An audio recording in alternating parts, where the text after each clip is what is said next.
കൃഷ്ണ കൃഷ്ണ കൃഷ്ണ ഹരി ഹരി രാമ ഹരി രാമ രാമ ഹരി ഹരി ഹരേ കൃഷ്ണ കൃഷ്ണ കൃഷ്ണ കൃഷ്ണ ഹരി രാമ ഹരി ഹരി ഹരേ കൃഷ്ണ കൃഷ്ണ കൃഷ്ണ കൃഷ്ണ ഹരി ഹരി രാമ ഹരി രാമ രാമ ഹരി ഹരി ഹരേ കൃഷ്ണ കൃഷ്ണ കൃഷ്ണ കൃഷ്ണ ഹരി ഹരി ഹരി രാമ ഹരി രാമ രാമ രാമ ഹരി ഹരി ഹരേ കൃഷ്ണ കൃഷ്ണ കൃഷ്ണ കൃഷ്ണ ഹരി ഹരി ഹരി രാമ ഹരി രാമ രാമ രാമ ഹരി ഹരി ഹരേ കൃഷ്ണ കൃഷ്ണ കൃഷ്ണ കൃഷ്ണ ഹരി ഹരി ഹരി രാമ ഹരി രാമ രാമ ഹരി ഹരി ഹരേ കൃഷ്ണ കൃഷ്ണ കൃഷ്ണ കൃഷ്ണ ഹരി ഹരി ഹരി രാമ ഹരി രാമ രാമ ഹരി ഹരി ഹരേ കൃഷ്ണ കൃഷ്ണ കൃഷ്ണ കൃഷ്ണ ഹരി ഹരി ഹരി രാമ ഹരി രാമ രാമ രാമ ഹരി ഹരി ഹരേ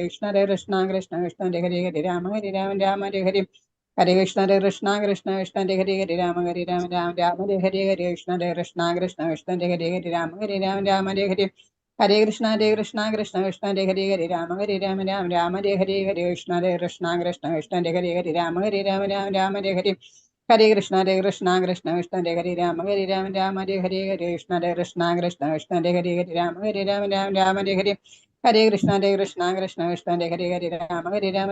ഹരി ഹരി ഹരേ കൃഷ്ണ കൃഷ്ണ കൃഷ്ണ കൃഷ്ണ ഹരി ഹരി രാമ ഹരി രാമ രാമ ഹരി ഹരി ഹരേ കൃഷ്ണ കൃഷ്ണ കൃഷ്ണ കൃഷ്ണ ഹരി ഹരി ഹരി രാമ ഹരി രാമ രാമ രാമ ഹരി ഹരി ഹരേ കൃഷ്ണ കൃഷ്ണ കൃഷ്ണ കൃഷ്ണ ഹരി ഹരി ഹരി രാമ ഹരി രാമ രാമ രാമ ഹരി ഹരി ഹരേ കൃഷ്ണ കൃഷ്ണ കൃഷ്ണ കൃഷ്ണ ഹരി ഹരി ഹരി രാമ ഹരി രാമ രാമ ഹരി ഹരി ഹരേ കൃഷ്ണ കൃഷ്ണ കൃഷ്ണ കൃഷ്ണ ഹരി ഹരി ഹരി രാമ ഹരി രാമ രാമ ഹരി ഹരി ഹരേ കൃഷ്ണ കൃഷ്ണ കൃഷ്ണ ഹരി ഹരി ഹരി രാമ ഹരി രാമ രാമ രാമ ഹരി ഹരി ഹരേ കൃഷ്ണ കൃഷ്ണ കൃഷ്ണ കൃഷ്ണ ഹരി ഹരി ഹരി രാമ ഹരി രാമ രാമ രാമ ഹരി ഹരി ഹരേ കൃഷ്ണ കൃഷ്ണ കൃഷ്ണ കൃഷ്ണ ഹരി ഹരി ഹരി രാമ ഹരി രാമ രാമ ഹരി ഹരി ഹരേ കൃഷ്ണ കൃഷ്ണ കൃഷ്ണ കൃഷ്ണ ഹരി ഹരി രാമ ഹരി രാമ രാമ ഹരി ഹരി ഹരേ കൃഷ്ണ കൃഷ്ണ കൃഷ്ണ കൃഷ്ണ ഹരി ഹരി രാമ ഹരി രാമ രാമ ഹരി ഹരി ഹരേ കൃഷ്ണ കൃഷ്ണ കൃഷ്ണ കൃഷ്ണ ഹരി ഹരി ഹരേ രാമ ഹരി കൃഷ്ണ. ഹരേ കൃഷ്ണ ഹരേ കൃഷ്ണ.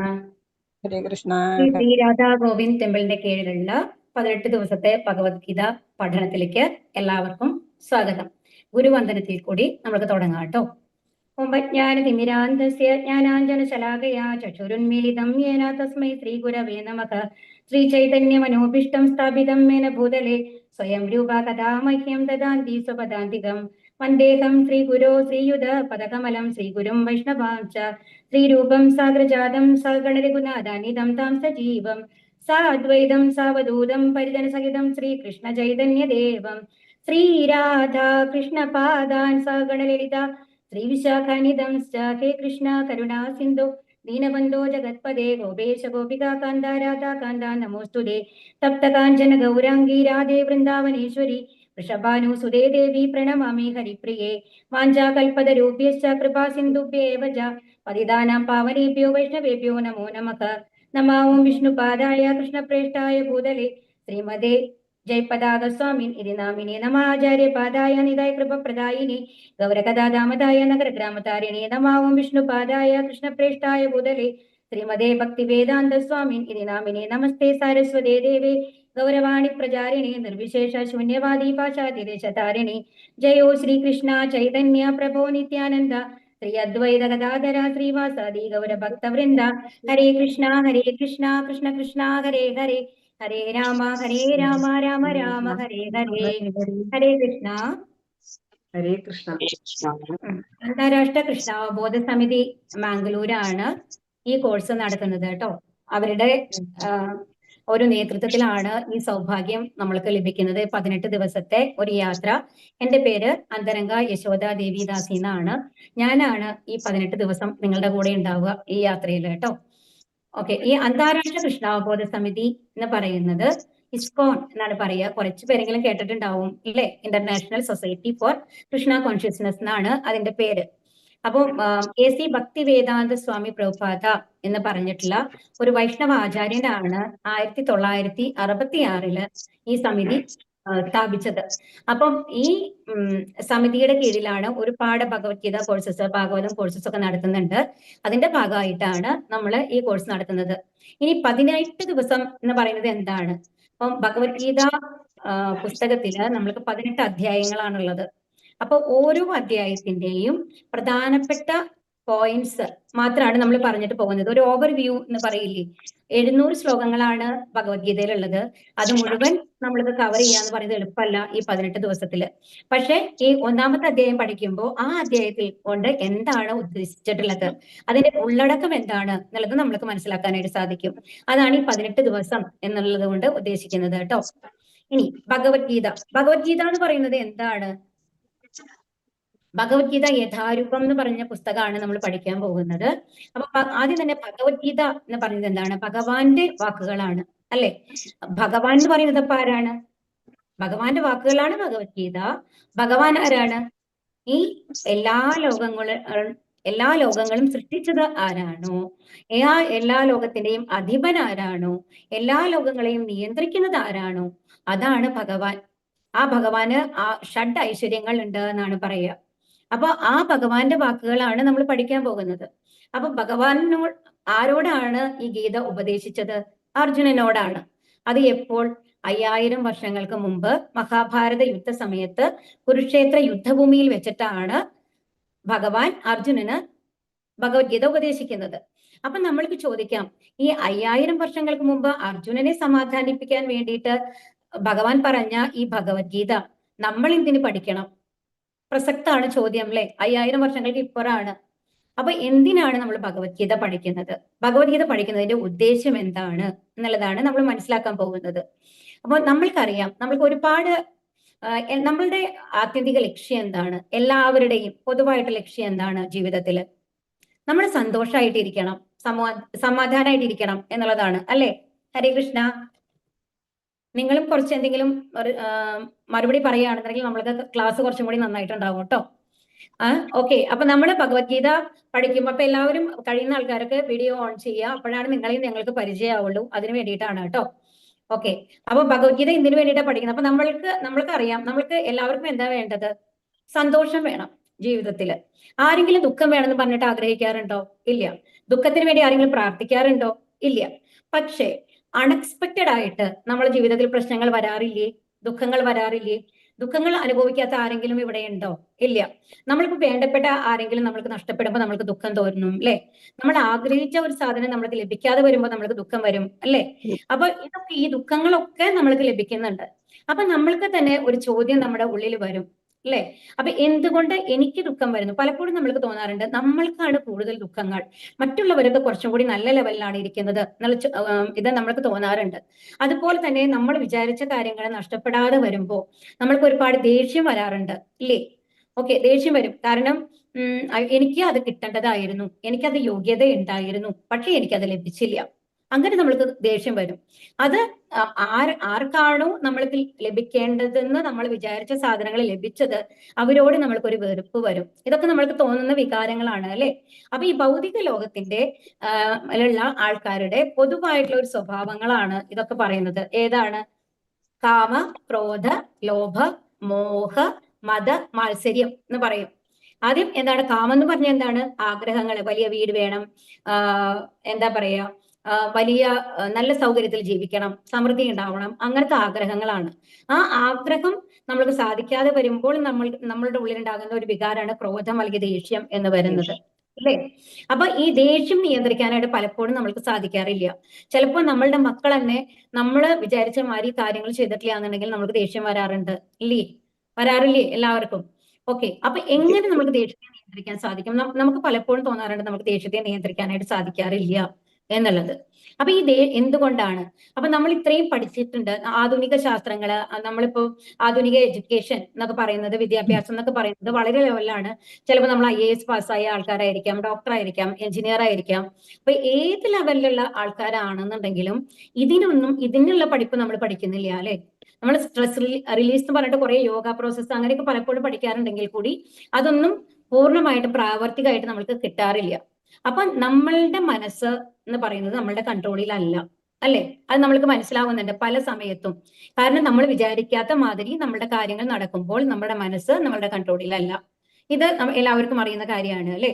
അതുപോലെ തന്നെ എല്ലാവരുടെ ഉള്ളിലും ഒരു ഭയമുണ്ട് ഇല്ലേ? എന്താണ് ഭയം? ഏറ്റവും വലിയ ഭയം എന്താണ്? ആർക്കെങ്കിലും പറയാൻ സാധിക്കുമോ? ഹരേ കൃഷ്ണ. മരണഭയം. മരിക്കും എന്നുള്ള ഭയമാണ് അല്ലേ? ഇപ്പൊ നമ്മൾക്കൊരു പനി വന്നു കഴിയുമ്പോ നമ്മൾ എന്തെങ്കിലും ഒരു പാരസെറ്റമോളോ എന്തെങ്കിലുമൊക്കെ കഴിച്ചിട്ട് പറയും, ഓയ് കുഴപ്പമില്ല, ഇത് പേടിക്കാനുള്ളതല്ല. അപ്പൊ എന്തോ ഒന്ന് പേടിക്കാനുള്ളതുണ്ട് അല്ലെ? അതെന്താണ്? അതാണ് മരണം. അപ്പൊ മരിക്കുമ്പോൾ ഒരു ക്യാൻസർ വന്നു അല്ലെങ്കിൽ ഒരു കിഡ്നി ഫെയിലിയർ വരുമ്പോൾ എല്ലാവർക്കും ഉള്ളിൽ പേടിയാണ്. ഏത് നിമിഷത്തിലാണ് നമ്മളെ മരണം കൊണ്ടുപോകുന്നത് എന്ന് അറിയില്ല എന്നുള്ളത്. അത് ഈ ആധുനിക ശാസ്ത്രങ്ങൾ നമ്മൾ പഠിച്ച ഏതെങ്കിലും ശാസ്ത്രത്തില് മരണത്തിന് പോംവഴി നമ്മൾക്ക് തന്നിട്ടുണ്ടോ? ഹരേ കൃഷ്ണ. ഇല്ല അല്ലെ? പോട്ടെ, ശരി, മരണം പോട്ടെ, ജനിച്ചാൽ മരിക്കണം, അത് എല്ലാവർക്കും അറിയുന്ന കാര്യമാണ്. ഇനി നമ്മള് ജനിച്ചു കഴിഞ്ഞാല് നമ്മൾക്ക് വാർദ്ധക്യം ഇല്ലാണ്ടിരിക്കുവോ? 30 വയസ്സുള്ള ആളായാലും ശരി, 40 വയസ്സായ ഉള്ള ആളായാലും ശരി, നമ്മുടെ ശരീരം ഓരോ ദിവസവും മാറിക്കൊണ്ടിരിക്കുകയാണ് അല്ലെ? നമ്മളെന്താണ്, നമ്മുടെ ശരീരം ചുക്കിച്ചുളിയാൻ തുടങ്ങുന്നു, നമ്മുടെ മുഖത്തിന്റെ ഷേപ്പ് മാറുന്നു. അപ്പൊ നമ്മളുടെ ശരീരം എന്ന് പറയുന്നത് വാർദ്ധക്യത്തിലേക്ക് പോകുന്നു. അത് ഒരു വാർദ്ധക്യത്തിന്റെ അവസ്ഥ എന്താണ്? കൈവേദന, മുട്ടുവേദന, ഇങ്ങനത്തെ കാര്യങ്ങളൊക്കെ നമ്മൾ എല്ലാവരും അനുഭവിക്കും. ഇത് ഉറപ്പല്ലേ? അത് ഏത് സാമ്പത്തിക സ്ഥിതിയുള്ള അംബാനി ആയാലും ശരി, ഏത് സാമ്പത്തിക സ്ഥിതിയുള്ള ആളാണെന്നുണ്ടെങ്കിലും വാർദ്ധക്യം അനുഭവിക്കാണ്ടിരിക്കാൻ പറ്റുമോ? ഹരേ കൃഷ്ണ. ഇല്ല, പറ്റില്ല. പറ്റില്ല അല്ലെ? ആ, പറ്റില്ല. അപ്പൊ നമ്മളുടെ ഈ ചോദ്യങ്ങൾക്കൊക്കെ നമ്മളുടെ ഉത്തരം നമ്മളുടെ ശാസ്ത്രം നമ്മൾക്ക് തരുന്നുണ്ടോ? നമ്മുടെ പഠിപ്പ് നമ്മൾക്ക് തരുന്നുണ്ടോ? ഇല്ല. ഇല്ല അല്ലെ? അപ്പൊ ഈ ചോദ്യങ്ങൾക്കുള്ള ഉത്തരാണ്. അപ്പൊ പിന്നെ നമ്മൾക്കറിയാം, ഇവിടെ മൃഗങ്ങളുണ്ട്, മനുഷ്യരുണ്ട്, മരങ്ങളുണ്ട്. എന്തുകൊണ്ടാണ് ഈ പ്രകൃതിയിൽ ഇത്രയും വൈവിധ്യങ്ങൾ ഉള്ളത്? എന്താണ് കുറച്ച് പേര് മരങ്ങളായി നിൽക്കുന്നത്, കുറച്ച് പേര് മൃഗങ്ങളായിട്ടുള്ളത്? നമ്മൾ എന്തുകൊണ്ടാണ് മനുഷ്യരായിട്ട് ഇരിക്കുന്നത്? അതും മനുഷ്യരിൽ തന്നെ പല കാറ്റഗറി ഉണ്ട് അല്ലെ? ചിലവര് നിറം വെളുത്തിട്ടായിരിക്കും, ചിലവര് കറുത്തിട്ടായിരിക്കും, ചിലവർക്ക് നല്ല ബുദ്ധി ഉണ്ടാവും, ചിലവര് വന്നു കഴിഞ്ഞിട്ട് നന്നായി പാട്ട് പാടുന്നവരായിരിക്കും, ചിലവര് സയന്റിസ്റ്റ് ആയിട്ടിരിക്കുന്നു, ചിലവര് നല്ല ആർട്ട്, നന്നായി പടം വരയ്ക്കുന്ന ആൾക്കാരുണ്ട്. എന്തുകൊണ്ടാണ് പലതരത്തിലുള്ളത്? അതുപോലെ തന്നെ നമ്മൾ എത്ര നമ്മൾ സമർത്ഥിക്കാൻ ശ്രമിച്ചു കഴിഞ്ഞാലും ഓരോരുത്തരുടെയും ജീവിതം വേറെ വേറെ മാതിരിയാണുള്ളത് അല്ലെ? ഒരേ അമ്മയും അച്ഛനും ജനിച്ച പലരും ആണെന്നുണ്ടെങ്കിലും പലരുടെയും ലൈഫ് പല തരത്തിലാണുള്ളത് അല്ലെ? അപ്പൊ ഇത് എന്തുകൊണ്ട് എന്നുള്ളൊരു ചോദ്യം നമ്മൾ ചോദിക്കുകയാണ് നമ്മളോട്. എന്തുകൊണ്ടാണ് നമ്മൾ ഇങ്ങനെയുള്ളത്? ഈ മരണത്തിന് ശേഷം നമ്മൾക്ക് എന്താണ് സംഭവിക്കുന്നത്? ഇങ്ങനത്തെ ഒരു ചോദ്യം നമ്മളുടെ ഉള്ളിൽ വരുമ്പോഴാണ് അതിനെ അതതോ ബ്രഹ്മ ജിജ്ഞാസ, ഭഗവാനെ കുറിച്ച് നമ്മൾ അറിയാൻ തുടങ്ങുകയാണ്, അന്വേഷിക്കാൻ തുടങ്ങുകയാണ് എന്ന് പറയുന്നത്. അപ്പൊ ഇതിന്റെ എല്ലാം ഉത്തരമാണ് ഭഗവാൻ അർജുനനിൽ കൂടി നമ്മൾക്ക് ഈ ഭഗവത്ഗീതയിൽ തരുന്നത്. ഇനി ഭഗവത്ഗീത യഥാരൂപം എന്നുള്ള പുസ്തകമാണ് നമ്മൾ പഠിക്കാൻ പോകുന്നത്. യഥാരൂപം എന്ന് പറഞ്ഞു കഴിഞ്ഞാല് എന്താണോ ഭഗവാൻ പറഞ്ഞത് അത് കലർപ്പില്ലാതെ അതുപോലെ എന്നർത്ഥം. യഥാരൂപം അതുപോലെ എന്നാണ് അർത്ഥം കേട്ടോ.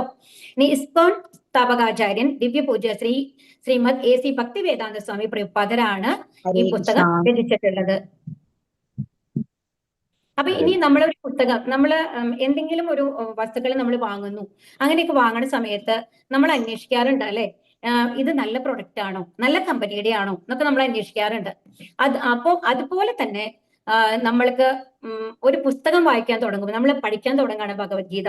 അപ്പൊ അത് എഴുതിയത് ആരാണ്, അദ്ദേഹം എങ്ങനെയുള്ള ഒരാളായിരുന്നു എന്ന് അറിയാനുള്ള ഒരു ജിജ്ഞാസ സ്വാഭാവികമായിട്ടും ഉണ്ടാവും അല്ലെ? അപ്പൊ അതിനുള്ള ഉത്തരാണ് ഇവിടെ നമ്മൾ കൊടുക്കുന്നത്. അപ്പം AC ഭക്തിവേദാന്ത സ്വാമി പ്രഭുപാദരാണ് ഇത് എഴുതിയത് എന്ന് പറഞ്ഞു. അദ്ദേഹം വൈഷ്ണവ ആചാര്യനായിരുന്നു.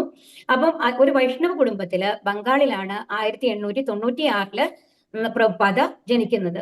അപ്പോൾ അദ്ദേഹത്തിന്റെ അന്നത്തെ പേര് എന്ന് പറയുന്നത് അഭയ് ചരൺ എന്നായിരുന്നു. ഗൗർ മോഹന്റെ, രജനിയുടെ ഈ ദമ്പതികൾക്കാണ് ഇദ്ദേഹം ജനിക്കുന്നത്.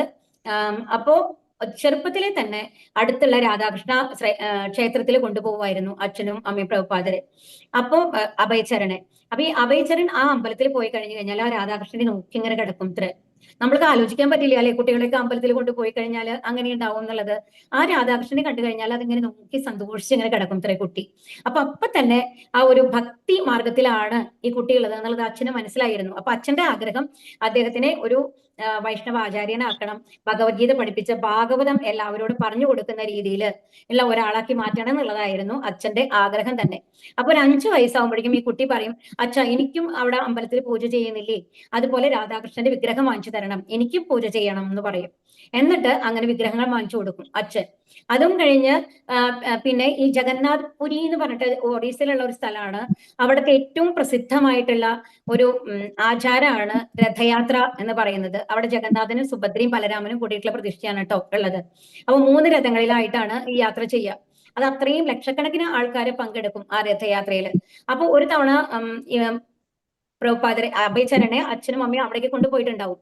അപ്പൊ ഈ കുട്ടി പറയും, എനിക്കും വേണം രഥം, എനിക്കും വേണം രഥയാത്ര നടത്തണം എന്നുള്ളതാവും അടുത്ത വാശി. അതും അച്ഛൻ സാധിച്ചു കൊടുക്കും. എന്താ കണ്ടു ഇവിടെ രഥം കാണാം, ആദ്യത്തെ പിക്ചറിൽ നിങ്ങൾക്ക് കാണാനായിട്ട് സാധിക്കും രഥം അവർ കൊണ്ടുപോകുന്നത്. അപ്പൊ അമ്മയും അവിടുത്തെ ആൾക്കാരെല്ലാവരും ചേർന്ന് നിറയെ പലഹാരങ്ങളൊക്കെ ഉണ്ടാക്കി കൊടുത്ത് പ്രസാദമായിട്ട്, ഭഗവാൻ നിധിച്ചതാണല്ലോ പ്രസാദം എന്ന് പറയുന്നത്, എല്ലാവർക്കും കൊടുക്കുന്ന രീതിയിലാണ് ആ രഥയാത്രയൊക്കെ നടത്തുന്നത്. അപ്പൊ അങ്ങനെ ഉള്ള ആ ഒരു അവസ്ഥയിലാണ് അദ്ദേഹം വലുതായി സ്കോട്ടിഷ് ചർച്ച് എന്ന് പറയുന്ന ഒരു കോളേജിൽ പഠിക്കുന്ന സമയത്താണ് ഗാന്ധിയുടെ മൂവ്മെന്റിൽ ആകർഷനാകുന്നത്. അത് നോൺ വയലൻസ്, എന്താണ് അഹിംസ മാർഗത്തില് ഇന്ത്യക്ക് സ്വാതന്ത്ര്യം കിട്ടണം, അതിന്റെ പ്രവർത്തനത്തിൽ മുഴുകിയിട്ടുണ്ടായിരുന്നു പ്രഭുപാദര്. ആ സമയത്താണ് അദ്ദേഹത്തിന്റെ സുഹൃത്ത് ഒരു വൈഷ്ണവാചാര്യം വന്നിട്ടുണ്ട്, അദ്ദേഹത്തെ നമ്മൾക്ക് കാണാൻ പോവാന്നും പറഞ്ഞിട്ട് നിർബന്ധിച്ച് പ്രഭുപാദരെ കൊണ്ടുപോകുന്നത്. അപ്പൊ ആ ആചാര്യന്റെ പേരാണ് ഭക്തി സിദ്ധാന്ത സരസ്വതി ഗോസ്വാമി എന്ന് പറയുന്നത്. അദ്ദേഹമാണ് പ്രഭുപാദരുടെ ഗുരു. അത് ഗുരു പരമ്പര രീതിയിലാണ് കേട്ടോ ഇത് വരുന്നത്, ഗുരുവിൽ നിന്ന് ശിഷ്യൻ വരുന്ന രീതിയിലാണ്. അപ്പൊ അദ്ദേഹത്തെ ഗുരുവായിട്ട് സ്വീകരിക്കുകയാണ് ചെയ്യുന്നത്, ഭക്തി സിദ്ധാന്ത സരസ്വതിയെ. അത് കഴിഞ്ഞ് അദ്ദേഹത്തിന് വേണ്ടിയിട്ട് അദ്ദേഹം പ്രവർത്തിക്കാൻ തുടങ്ങും. ആ ഒരു എന്താ പറയാ, ബാക്ക് ടു ഗോഡ് ഹെഡ് എന്ന് പറഞ്ഞിട്ടുള്ള ഒരു മാസത്തിലെ 2 തവണ ദ്വൈവാരിക, അങ്ങനത്തെ ഒരു ബുക്ക് സ്വയമായിട്ട് എഴുതും. ഈ ഭഗവത്ഗീത എന്ത് പറയുന്നു, എങ്ങനെയാണ് ജീവിക്കേണ്ടത്, ഭാഗവതം എന്ത് പറയുന്നു എന്നുള്ള മാതിരിയൊക്കെ അദ്ദേഹം തന്നെ ആർട്ടിക്കിൾ എഴുതി ആ ഒരു മാസിക മാരിയായിട്ട് എല്ലാവർക്കും കൊണ്ടുവന്ന് വിൽക്കാറുണ്ട് പ്രഭുപാദ. അത്രയും ഡെഡിക്കേഷൻ ആയിരുന്നു ഗുരുവിനോട് ആർക്ക്, പ്രഭുപാദർക്ക്, അഭയചരണ്. അപ്പൊ അത് കഴിഞ്ഞ് ഒരു 50 വയസ്സിന് ശേഷമാണ് അദ്ദേഹം എന്താണ് ഗൃഹസ്ഥ ജീവിതം ഉപേക്ഷിച്ചിട്ട് സന്യാസിയായി മാറുകയാണ്. അപ്പോഴാണ് ഈ AC ഭക്തിവേദാന്ത സ്വാമി പ്രഭുപാദ എന്നുള്ള ഒരു പേര് സ്വീകരിക്കുന്നത്. ഇനി അപ്പോ ആദ്യം തന്നെ ഗുരു പ്രഭുപാദരെ കാണുമ്പോൾ പ്രഭുപാദരോട് പറയുന്ന ഒരു കാര്യമുണ്ട്, നിങ്ങൾക്ക് ഇംഗ്ലീഷ് അറിയാമല്ലോ, അതുകൊണ്ട് ഈ ലോകം മുഴുവനും ഭഗവത്ഗീത ഭാഗവതം പ്രചരിപ്പിക്കൂ, ഹരേ കൃഷ്ണ മന്ത്രം പ്രചരിപ്പിക്കൂ. ചൈതന്യ മഹാപ്രഭു ആണ് ഹരേ കൃഷ്ണ മന്ത്രം നൽകിയത്. അത് കുറച്ച് പേർക്കൊക്കെ അറിയണ്ടാവില്ല. ഇനി വരുന്ന ക്ലാസ്സുകളിൽ നിങ്ങൾക്ക് അതിനെക്കുറിച്ച് പഠിപ്പിക്കുന്നതായിരിക്കും കേട്ടോ. അപ്പൊ ഈ 70ാമത്തെ വയസ്സിൽ നമ്മളെന്ന് പറയുന്നത് നമ്മുടെ റിട്ടയർമെന്റ് ലൈഫാണ്, സമാധാനമായിട്ട് ഒരു TV കണ്ടിരിക്കുന്ന ഒരു പ്രായമാണ് അല്ലെ. ആ പ്രായത്തിലാണ് പ്രഭുപാദ ജലദൂത എന്ന് പറയുന്ന ചരക്ക് കപ്പലില് അമേരിക്കൻ ഐക്യനാടുകളിലേക്ക് പോകുന്നത്. അന്ന് 40 രൂപയാണ് പ്രഭുപാദരുടെ കയ്യിൽ ആകെ ഉണ്ടായിരുന്ന ഒരു സ്വത്ത് എന്ന് പറയുന്നത് കേട്ടോ. അതും 70 വയസ്സ്. അദ്ദേഹത്തിന് ഹാർട്ടൊന്നും അത്ര വീക്ക് ആയിട്ടുള്ള ഒരാളാണ്, പ്രായമായിട്ടുണ്ടല്ലോ. എന്നിട്ട് 2 തവണ ഹാർട്ട് അറ്റാക്ക് വരുന്നുണ്ട്. എന്നിട്ടും ഭഗവാന്റെ അനുഗ്രഹം കൊണ്ട് അത് സർവൈവ് ആയി അവിടെ അവിടെ ചെല്ലുമ്പോൾ അവിടുത്തെ ആൾക്കാർ എങ്ങനെയായിരുന്നു, മയക്കുമരുന്നിലും കഞ്ചാവിലും ഒക്കെ എന്താണ് മദ്യത്തിലും മുഴുകി കിടക്കുന്ന ആൾക്കാരായിരുന്നു. അപ്പൊ അങ്ങനത്തെ ആൾക്കാരെ ഹരേ കൃഷ്ണ മന്ത്രം ജപിച്ചുകൊണ്ട് കൃഷ്ണാവബോധത്തിലേക്ക് കൊണ്ടുവരികയാണ് ചെയ്യുന്നത് ആര്, പ്രഭുപാദര്. അപ്പം അങ്ങനെ എത്രയോ ആൾക്കാര്, ആയിരക്കണക്കിന് ആൾക്കാരെ, ലക്ഷക്കണക്കിന് ആൾക്കാരെ അദ്ദേഹം കൃഷ്ണാവബോധത്തിലേക്ക് കൊണ്ടുവന്നു. 1977 നവംബർ 14-ാം തീയതിയാണ് അദ്ദേഹം ഈ ദേഹം ത്യാഗം ചെയ്യുന്നത്. അപ്പോൾ അതുവരെയ്ക്കും ഈ 12 കൊല്ലത്തിനുള്ളില് അത്രയും ഭാഗവതത്തിന്റെ ഫുൾ ട്രാൻസ്ലേഷൻ അദ്ദേഹം ചെയ്തു. അതുപോലെ ഭഗവത്ഗീത യഥാരൂപം പ്രസിദ്ധീകരിച്ചു. ഒരുപാട് പുസ്തകങ്ങൾ പ്രഭുപാദ ചെയ്തിട്ടുണ്ട്. അതിനുശേഷം ആണ് അദ്ദേഹത്തിന്റെ ദേഹവിയോഗം വരുന്നത്. ഇപ്പൊ ഏകദേശം അന്ന് അദ്ദേഹം ഒരു 108ഓളം ഇസ്കോൺ ടെമ്പിളുകളും സ്ഥാപിക്കുകയുണ്ടായി. ഇപ്പൊ ലോകത്തിന്റെ എല്ലാ ഭാഗങ്ങളിലും എന്തുണ്ട്, ഇസ്കോൺ ടെമ്പിൾസ് ഉണ്ട്. ഈ പ്രഭുപാദരുടെ പുസ്തകങ്ങളൊക്കെയാണ് കേട്ടോ ഇവിടെ കാണിച്ചേക്കുന്നത്. ഇതാ കണ്ടോ, ഇവര് സങ്കീർത്തനം നടത്തുന്നതാണ് ഹരേ കൃഷ്ണ മന്ത്രം ജപിച്ചുകൊണ്ട്.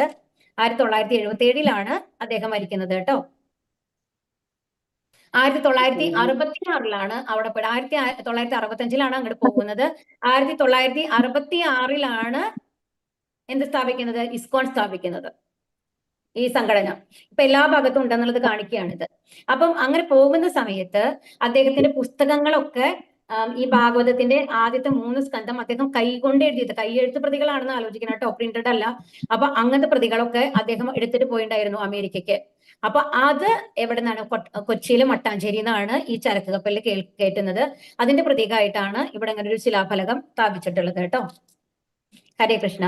ഇനി നമ്മൾ പഠിക്കുന്നത് ഇസ്കോണിന്റെ തന്നെ കുലൈ മാംഗ്ലൂർ എന്ന് പറയുന്ന അമ്പലത്തിൽ നിന്നാണ്. അവിടുത്തെ ആരാധനാമൂർത്തികളാണ് രാധാ ഗോവിന്ദ് ആണ്.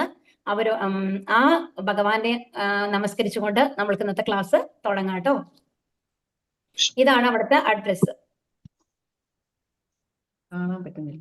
അങ്കലാപുരം, ബാംഗ്ലൂരാണ്. അപ്പൊ ഇതെന്ന് പറഞ്ഞ പ്രഭുപാദ, നമ്മൾ പറഞ്ഞില്ലേ ഇപ്പൊ മേലെ കാണുന്ന പിക്ചറാണ് പ്രഭുപാദര് ഈ പുസ്തകം രചിച്ചിട്ടുള്ള ആള്.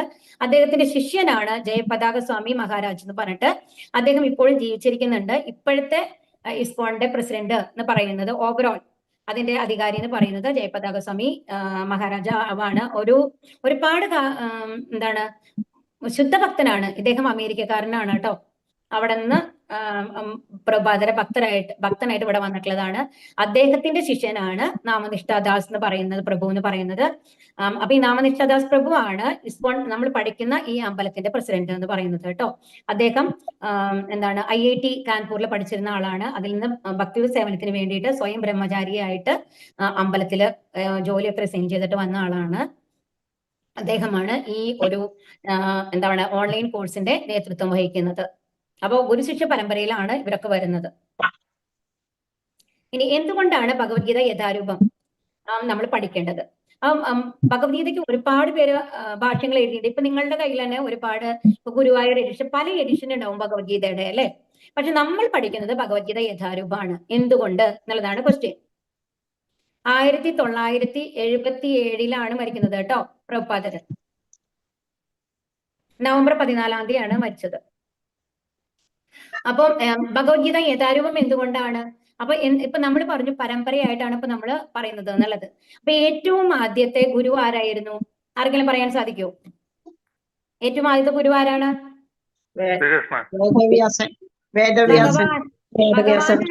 ഭഗവാനാണ്. ഭഗവാൻ കൃഷ്ണനാണ്. ഭഗവാൻ വിഷ്ണു രൂപത്തിലാണ് ആർക്ക് ഉപദേശം നൽകുന്നത്? ബ്രഹ്മാവിന്, അല്ലേ? ആ ഒരു പൊക്കിൾക്കുടിയിൽ നിന്നാണ് ആര് വരുന്നത്? ബ്രഹ്മാവ് വരുന്നത്, അല്ലെ? അപ്പൊ ബ്രഹ്മാവിന് ജ്ഞാനം പറഞ്ഞു കൊടുത്ത ആരാണ്? ഭഗവാനാണ്. അപ്പൊ ഭഗവാനിൽ നിന്ന് ആർക്കാണ് ജ്ഞാനം ലഭിച്ചത്? ബ്രഹ്മാവിന്. ബ്രഹ്മാവിൽ നിന്ന് ആർക്ക് ലഭിച്ചു? നാരദന് ലഭിച്ചു. നാരദനിൽ നിന്ന് വ്യാസന് ലഭിച്ചു, അല്ലെ? അത് കഴിഞ്ഞ് വ്യാസനിൽ നിന്നാണ് പിന്നെ മധ്വാചാര്യർ അങ്ങനത്തെ ഒരു പരമ്പര പോകുന്നത്. അപ്പോ 4 തരത്തിലുള്ള 4 പരമ്പരകളാണ് ഉണ്ടായിരുന്നത് ആദ്യം. അത് ഏതൊക്കെയാണെന്നുണ്ടെങ്കിൽ, ആദ്യത്തെ പരമ്പര എന്ന് പറയുന്നത് ബ്രഹ്മസമ്പ്രദായം, രണ്ടാമത്തെ ശ്രീ സമ്പ്രദായം, മൂന്നാമത്തെ രുദ്ര സമ്പ്രദായം, നാലാമത്തെയാണ് നമ്മൾക്ക് കുമാരസമ്പ്രദായം. പക്ഷെ ഈ കുമാരസമ്പ്രദായവും രുദ്രസമ്പ്രദായവും ഒന്നും ഇപ്പൊ നിലനിൽക്കുന്നില്ല കേട്ടോ. ഇപ്പൊ പ്രധാനമായിട്ടും ഉള്ളത് ഏതൊക്കെയാണ്? ബ്രഹ്മസമ്പ്രദായവും ശ്രീ സമ്പ്രദായവുമാണ്. ശ്രീ സമ്പ്രദായത്തിന്റെ ആചാര്യനായിട്ട് പറയാ രാമാനുജർ ആചാര്യരെയാണ്. അദ്ദേഹമാണ് ശ്രീരംഗത്തെ ഉള്ളത്. ഓക്കെ. അപ്പൊ ഇപ്പൊ നമ്മൾ ഫോളോ ചെയ്യുന്നത് എന്ന് പറയുന്നത് പ്രഭുപാദ എന്ന് പറയുന്നത് ബ്രഹ്മമത്വ, ഈ മാധവാചാര്യരുടെ പരമ്പരയിൽ വന്ന് ഒരു 32ാമത്തെ ആളായിട്ടാണ് ഈ പ്രഭുപാദ AC ഭക്തി വേദാന്ത സ്വാമി പ്രഭുപാദർ വരുന്നത്. അപ്പൊ ആ ഗുരു പരമ്പരയിൽ കൂടിയാണ് നമ്മൾ പഠിക്കേണ്ടത്. എന്തുകൊണ്ടാണ് ഗുരു പരമ്പരയിൽ കൂടി ഭഗവത്ഗീത പഠിക്കണം എന്ന് പറയുന്നത്? ഭഗവാനാണ് നമ്മൾക്ക് പറഞ്ഞു തരുന്നത് എങ്ങനെ ജീവിക്കണം എന്നുള്ളത്, അല്ലെ? എന്താണ് നമ്മുടെ ലക്ഷ്യം എന്നുള്ളത്, അതാണ് നമ്മൾ പഠിക്കാനിരിക്കുന്നത്. അപ്പൊ ഭഗവാൻ എന്താണോ പറഞ്ഞത് അതാണ് നമ്മൾക്ക് ലഭിക്കേണ്ടത്. പക്ഷെ ഭഗവാൻ ഇപ്പൊ ഇല്ല, അല്ലെ? അതിനുശേഷം അദ്ദേഹത്തിന്റെ ശിഷ്യ പരമ്പരയിൽ കൂടിയാണ് നമ്മളിലേക്ക് എത്തുന്നത്. അപ്പോ ഭഗവാൻ എന്താണോ പറഞ്ഞത് അത് തന്നെയായിരിക്കണം അടുത്ത ആൾക്ക് ബ്രഹ്മാവ് പറയുന്നത്. ബ്രഹ്മാവ് അതേ കാര്യങ്ങൾ തന്നെയായിരിക്കണം ആര് പറയുന്നത്? നാരദര് പറയുന്നത്. അതേ കാര്യം തന്നെയായിരിക്കണം മധ്വാചാര്യര് പറയണത്, അല്ലെ? അപ്പൊ അതേ കാര്യം തന്നെയായിരിക്കണം ആര് പറയേണ്ടത്? പ്രഭുപാദ പറയേണ്ടത്. അപ്പൊ ഭഗവാൻ എന്താണോ പറഞ്ഞത് അത് അങ്ങനെ തന്നെ കലർപ്പില്ലാണ്ട്, കൂട്ടലുകളില്ലാണ്ട്, കുറയ്ക്കലുകളില്ലാണ്ട് നമ്മൾക്ക് ലഭിക്കണം. അതുകൊണ്ടാണ് ഗുരു പരമ്പരയിൽ കൂടി ഉള്ള പുസ്തകങ്ങൾ വേണം നമ്മൾ പഠിക്കാനായിട്ട് എന്ന് പറയുന്നത്. അപ്പൊ ഭഗവത്ഗീത യഥാരൂപം എന്ന് പറയുന്നത് ഇതിൽ 32ാമത്തെ കണ്ണിയായിട്ട് പ്രഭുപാദർ വരുന്നുണ്ട്, അല്ലെ? അപ്പൊ പരമ്പരയിൽ കൂടിയാണ് നമ്മൾ പഠിക്കേണ്ടത്. അപ്പൊ അതിന്റെ ഉദാഹരണമായിട്ട് ഇവിടെ എന്താ പറയണെന്നുണ്ടെങ്കിൽ, ഒരു മൊബൈൽ ഫോൺ ഉണ്ട് ഇവിടെ, അതിനൊരു സോക്കറ്റ് ഉണ്ട്, അല്ലെ? അപ്പൊ അതിൽ കൂടെ നമ്മൾക്ക് ഈ മൊബൈൽ ചാർജ് ആവണമെങ്കിൽ എന്ത് വേണം? ഒരു കേബിൾ കണക്ട് ചെയ്യണം, അല്ലെ? ചാർജർ കണക്ട് ചെയ്യണം. ആ കേബിളിന് എവിടെയെങ്കിലും ഒരു കട്ട് വന്നു കഴിഞ്ഞാൽ എന്തുണ്ടാവും? ആ മൊബൈൽ ചാർജ് ആവും? ഇല്ല, അല്ലെ? അത് കട്ടായി പോകും. അതുപോലെ തന്നെയാണ്. അപ്പൊ യഥാർത്ഥ ജ്ഞാനം നമ്മൾക്ക് ഭഗവാൻ തന്ന യഥാർത്ഥ ജ്ഞാനം നമ്മൾക്ക് ലഭിക്കണം എന്നുണ്ടെങ്കിൽ എന്ത് വേണം? അതില് മുറിവില്ലാണ്ട്, അതായത് ആ ചങ്ങലകളിൽ ഒരു ബ്രേക്ക് ഇല്ലാണ്ട് നമ്മളുടെ അടുത്തേക്ക് എത്തണം, അല്ലെ? അതുകൊണ്ടാണ് എന്താണ് ഗുരു ശിഷ്യ പരമ്പരയിൽ കൂടി വേണം ശാസ്ത്രങ്ങൾ പഠിക്കാൻ എന്ന് പറയുന്നത്. ഇനി ഭഗവത്ഗീത പഠിതാവിന്റെ യോഗ്യതകൾ. അർജുനൻ ഭക്തനും ശിഷ്യനും ഉറ്റമിത്രവും ആകയാലാണ് ഭഗവത്ഗീത അദ്ദേഹത്തിന് ഉപദേശിക്കപ്പെട്ടത്. അതുകൊണ്ട് അർജുനന് സമാനമായ ഗുണങ്ങളുള്ള ഒരാൾക്കാണ് ഭഗവത്ഗീത നന്നായി ഗ്രഹിക്കാൻ കഴിയുക. അപ്പൊ ഇത് നമ്മളോട് പറയുകയാണ്. നമ്മളിപ്പോ ഭഗവത്ഗീത പഠിക്കാൻ ഇരിക്കുകയാണ്, അല്ലെ? അപ്പൊ നമ്മൾക്ക് എന്ത് യോഗ്യത ഉണ്ടാവണം? നമ്മളും അർജുനനെ പോലെ എങ്ങനെ ഉണ്ടാവണം? ഒരു ഭക്തി ഉണ്ടാവണം, വിശ്വാസം ഉണ്ടാവണം നമ്മൾ പഠിക്കണ കാര്യങ്ങളിൽ. ഭഗവാൻ പറഞ്ഞതാണ്, നമ്മളത് പഠിക്കാനിരിക്കുകയാണ്, അല്ലെ? അതുപോലെ ശിഷ്യന്റെ മനോഭാവം ഉണ്ടാവണം, ഒരു വിധേയത്വം ഉണ്ടാവണം. അതുപോലെ ഉറ്റമിത്രമായിരിക്കണം. ഉറ്റമിത്രം എന്ന് പറഞ്ഞാൽ എന്താണ്? ഒരു മിത്രത്തിനെ എങ്ങനെയാണ് കാണുക? അവര് നല്ലത് വരണം എന്നുള്ള ഒരു നല്ല സുഹൃത്താണെങ്കിൽ എന്താണ് ആ തന്റെ സുഹൃത്തിനെ എപ്പോഴും നല്ലത് വരണം, നല്ല കാര്യങ്ങൾ നടക്കണം, അതിനു വേണ്ടിയുള്ള സഹായങ്ങളാണ് ചെയ്യുക അല്ലെ. അപ്പൊ ആ ഒരു മനോഭാവത്തോട് കൂടിയിട്ട് വേണം നമ്മളും എന്ത് പഠിക്കാനിരിക്കാൻ, ഭഗവത്ഗീത പഠിക്കാനിരിക്കാൻ എന്നുള്ളതാണ് ഇവിടെ പറയുന്നത്. ഈ ഭഗവത്ഗീത ഗീതോപദേശകന്റെ ആജ്ഞാനുസരണം സ്വീകരിക്കപ്പെടേണ്ടതാണ്. ഭഗവത്ഗീതയുടെ അന്തസത്ത ഭഗവത്ഗീതയിൽ തന്നെ സൂചിതമായിട്ടുണ്ട്. അതിങ്ങനെയാണ്: ഒരു മരുന്ന് സേവിക്കാൻ നാം ആഗ്രഹിക്കുമ്പോൾ അതിന്റെ ലേബലിൽ കൊടുത്ത നിർദ്ദേശങ്ങൾ നാം പാലിക്കണം. നാം ഒരിക്കലും നമ്മുടെ തന്നെ ആശയം അനുസരിച്ചോ ഒരു സ്നേഹിതന്റെ നിർദ്ദേശം അനുസരിച്ചോ മരുന്ന് കഴിക്കരുത് അല്ലേ. നമ്മൾക്ക് ഒരു അസുഖം വന്നു, നമ്മൾ ഡോക്ടറെ അടുത്തേക്ക് പോവുകയാണ്. അപ്പൊ ഡോക്ടർ മരുന്ന് നിർദ്ദേശിച്ചു കഴിഞ്ഞാൽ നമ്മൾക്ക് പറയും ബിഫോർ ഫുഡ്, എന്താണ് ഭക്ഷണത്തിന് മുമ്പ് കഴിക്കണം, അല്ലെങ്കിൽ ഒരു ടാബ്ലറ്റ് കഴിക്കണം, അല്ലെങ്കിൽ അര ടാബ്ലറ്റ് കഴിക്കണം എന്ന് പറയും.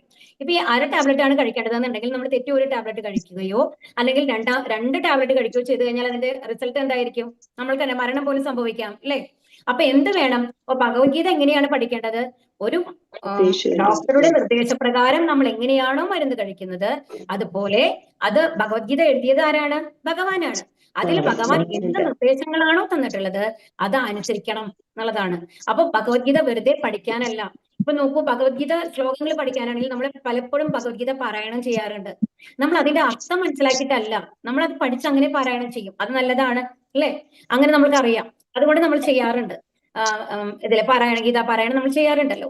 പക്ഷെ ഒരു തത്തയെ നമ്മൾ പഠിപ്പിക്കാൻ പറ്റും ഗീതാ പാരായണം ഇല്ലേ? അത് നല്ല ശ്രമിച്ചു കഴിഞ്ഞു കഴിഞ്ഞാൽ തത്തയും ഈ ഭഗവത്ഗീത ശ്ലോകങ്ങളൊക്കെ അത്രയും മനോഹരമായിട്ട് നമ്മൾ ചൊല്ലി തരും. പക്ഷേ അത് പ്രാക്ടിക്കലായിട്ട് ചെയ്യാനായിട്ട് തത്തയ്ക്ക് സാധിക്കുമോ? ഇല്ല. അപ്പൊ വെറുതെ ശ്ലോകങ്ങൾ പഠിക്കാനല്ല ഭഗവത്ഗീത, എന്താണ് അതിന്റെ നിർദ്ദേശങ്ങൾ അനുസരിച്ച് അത് പ്രവൃത്തിയിൽ കൊണ്ടുവരാനാണ് എന്നുള്ളതാണ് ഇവിടെ പറയുന്നത്. അപ്പൊ ഭഗവത്ഗീതയുടെ ഓരോ താളിലും അദ്ദേഹം പരമദിവ്യോത്തമ പുരുഷനായ ഭഗവാനാണെന്ന് പറയുന്നുണ്ട്. അപ്പൊ ഓരോ താളിലും നമ്മളോട് പറയേണ്ടത് ഇത് ഞാൻ നിങ്ങൾക്ക് വേണ്ടി പറയുന്നതാണ്, നിങ്ങൾ എന്റെ സൃഷ്ടികളാണ് എന്നുള്ള രീതിയിലാണ് ഭഗവാൻ നമ്മളോട് പറയുന്നത്. അപ്പൊ അതനുസരിച്ച് കഴിഞ്ഞു കഴിഞ്ഞാല് നമ്മൾക്ക് ഈ എല്ലാ ദുഃഖങ്ങളിൽ നിന്നും ഉത്കണ്ഠകളിൽ നിന്നും ഒക്കെ മോചനം കിട്ടും എന്നുള്ളതാണ്. ഇനി ഭഗവത്ഗീത മനുഷ്യ ജീവിതത്തിലെ ഒരു ലൈഫ് മാനുവൽ ആണ്. അപ്പൊ ഇനി എന്താ പറയുന്നത്? അപ്പൊ ഭഗവത്ഗീത എന്ന് പറയുന്നത് എന്താണ്? ഇപ്പൊ ഒരു കുട്ടി ഇവിടെ ഒരു കാറ് ഓടിക്കുന്നുണ്ട് അല്ലെ. ആ കാറ് ആദ്യം തന്നെ കൊണ്ടു നിർത്തി കഴിഞ്ഞാൽ ആ കുട്ടിക്ക് ഓടിക്കാനായിട്ട് സാധിക്കുമോ? അതെങ്ങനെ ഓടിക്കാന്ന് അറിയണം. അതെങ്ങനെയാണ് അറിയുന്നത്? അതിനൊരു മാനുവൽ ഉണ്ടാവും. നമ്മള് ഇപ്പൊ ഈ കുട്ടിക്ക് അച്ഛനോ അമ്മയോ പറഞ്ഞു കൊടുക്കുന്നുണ്ടായിരിക്കും അല്ലെ. പക്ഷെ അത് ആദ്യമായിട്ട് ഒരു വസ്തു നമ്മൾ കാണുമ്പോൾ അത് എങ്ങനെയാണ് പ്രവർത്തിക്കണമെന്ന് അറിയണമെന്നുണ്ടെങ്കിൽ അതിനൊരു മാനുവൽ വേണം. അത് ഉണ്ടാക്കിയ ആള് നമ്മൾക്ക് പറഞ്ഞു തരും അല്ലെ. ഒരു മിക്സി ഗ്രൈൻഡർ ആണെന്നുണ്ടെങ്കിലും ഒരു ഡിഷ് വാഷർ ആണെന്നുണ്ടെങ്കിലും എന്തായാലും നമ്മൾക്കൊരു നിർദ്ദേശങ്ങൾ അനുസരിച്ചാണ് നമ്മൾ പ്രവർത്തിപ്പിച്ചാൽ അതിന് പ്രോബ്ലം വരില്ല. അല്ലാന്നുണ്ടെങ്കിൽ അത് ഉദ്ദേശിച്ച രീതിയിലല്ല പ്രവർത്തിക്കുക അല്ലെ. അതുപോലെ തന്നെ നമ്മളെ സൃഷ്ടിച്ചത് ആരാണ്? ഭഗവാനാണ് അല്ലെ. അപ്പൊ മനുഷ്യ ജീവിതത്തിന്റെ ഉദ്ദേശം എന്താണെന്ന് പഠിപ്പിക്കലാണ് ഭഗവത്ഗീത എന്ന് പറഞ്ഞു. അപ്പൊ ഈ ഭഗവത്ഗീത ആരുടെ നിർദ്ദേശം അനുസരിച്ച് നമ്മൾ പഠിക്കണം? ഭഗവാന്റെ നിർദ്ദേശം അനുസരിച്ച്. അതിനനുസരിച്ച് നമ്മൾ പ്രവർത്തിക്കണം. അപ്പൊ പ്രവർത്തിക്കാൻ വേണ്ടിയിട്ടുള്ളതാണ്, മാനുവൽ ആണെന്നാണ് പറയുന്നത്. അപ്പൊ ഭഗവത്ഗീത വെറുതെ ശ്ലോകങ്ങൾ പഠിക്കാനുള്ളതല്ല, അതിൽ എന്താണ് പറഞ്ഞത് അത് നമ്മുടെ ജീവിതത്തിൽ പ്രാവർത്തികമാക്കാനായിട്ടുള്ളതാണ് എന്നുള്ളതാണ് ഇവിടെ പറയുന്നത്.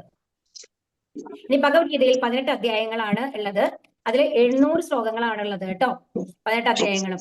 ആദ്യത്തെ 6 അധ്യായങ്ങള് കർമ്മയോഗമാണ്, മധ്യത്തിലുള്ള 6 അധ്യായങ്ങള് ഭക്തിയോഗം, അവസാനത്തെ 6 അധ്യായമാണ് ജ്ഞാനയോഗം എന്ന് പറയുന്നത്. ഇതെല്ലാം നമ്മൾ ഡീപ്പായിട്ട് ഓരോ ചാപ്റ്ററിൽ വരും, അടുത്ത അധ്യായങ്ങളിൽ വരും കേട്ടോ. ഇനി ഭഗവത്ഗീത എന്ന് പറയുന്നത് ഇവിടെ നോക്കൂ, ഭഗവത്ഗീത എന്തുമായിട്ടാണ് കമ്പയർ ചെയ്തിട്ടുള്ളത്? സൂര്യനായിട്ടാണ് കമ്പയർ ചെയ്തിട്ടുള്ളത് അല്ലെ. അപ്പൊ ഭഗവത്ഗീത സൂര്യൻ എങ്ങനെയാവുന്നത്? ഒരു സൂര്യ വെളിച്ചത്തിന്റെ പ്രത്യേകത എന്താ? രാത്രി ഫുള്ളി ഇരുട്ടാണ്, നമ്മൾക്ക് ഒന്നും വ്യക്തമായിട്ട് കാണാൻ സാധിക്കില്ല. ഇലക്ട്രിക് ബൾബ് ഇല്ലെങ്കിൽ ആ ഒരു അവസ്ഥ ആലോചിച്ച് നോക്കൂ. ഫുള്ളി ഇരുട്ടാണെന്നുണ്ടെങ്കിൽ ഒരു മരമാണെങ്കിൽ പോലും അത് ഏതാണെന്ന് കൂടി പോലും നമുക്ക് തിരിച്ചറിയാനായിട്ട് സാധിക്കില്ല അല്ലെ. അപ്പൊ ആ ഒരു അവസ്ഥയാണുള്ളത്. എന്നാൽ ആ സൂര്യ വെളിച്ചം വരുമ്പോഴോ എല്ലാം നമ്മൾക്ക് വ്യക്തമായിട്ട് കാണാം, എന്താണെന്നുള്ളത് കറക്റ്റ് ആയിട്ട് നമുക്ക് മനസ്സിലാക്കാൻ സാധിക്കും. അതുപോലെ തന്നെയല്ല സൂര്യ വെളിച്ചം ഒരാൾക്കും പാർഷ്യാലിറ്റി ഇല്ല, പക്ഷഭേദമില്ല, എല്ലാവർക്കും ഒരുപോലെ വെളിച്ചം ലഭിക്കും. ഈ ലോകം മുഴുവനും വെളിച്ചം തരുന്നു അല്ലെ. ഒരു ടോർച്ച് ലൈറ്റ് ആണെങ്കിലോ ഒരു മുറിയുടെ ഉള്ളിൽ മാത്രം വേണമെങ്കിൽ നമുക്ക് വെളിച്ചം കിട്ടുമായിരിക്കും, എന്നാൽ പൂർണ്ണമായ പ്രകാശം നമ്മൾക്ക് ലഭിക്കില്ല.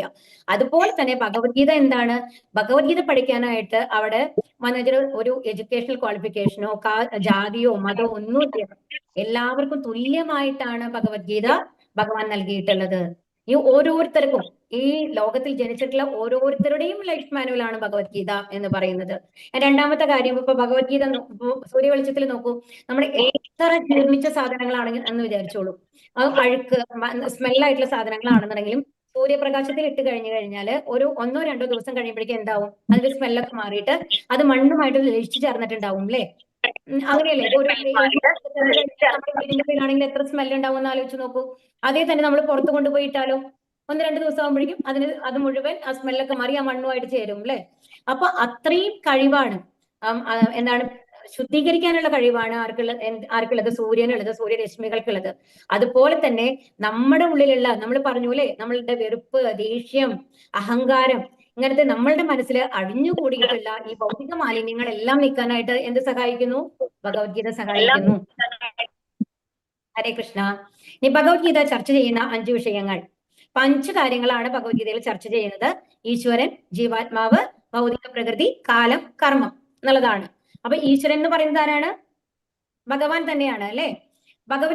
ഭഗവത്ഗീത വിഷയം 5 അടിസ്ഥാന തത്വങ്ങൾ ഉൾക്കൊള്ളുന്നതാണ്. ഭഗവത്ഗീതയിൽ പരമനിയന്താവായ ഈശ്വരനും നിയന്ത്രിത ജീവസത്തുക്കളായ ജീവന്മാരും വിഷയമാകുന്ന പ്രകൃതി, കാലം, പ്രപഞ്ച അസ്തിത്വത്തിന്റെ കാലയളവ്, അതല്ലെങ്കിൽ ഭൗതിക പ്രകൃതിയുടെ പ്രകടനകാലം, കർമ്മം ഇവയും ചർച്ച ചെയ്യപ്പെടുന്നു.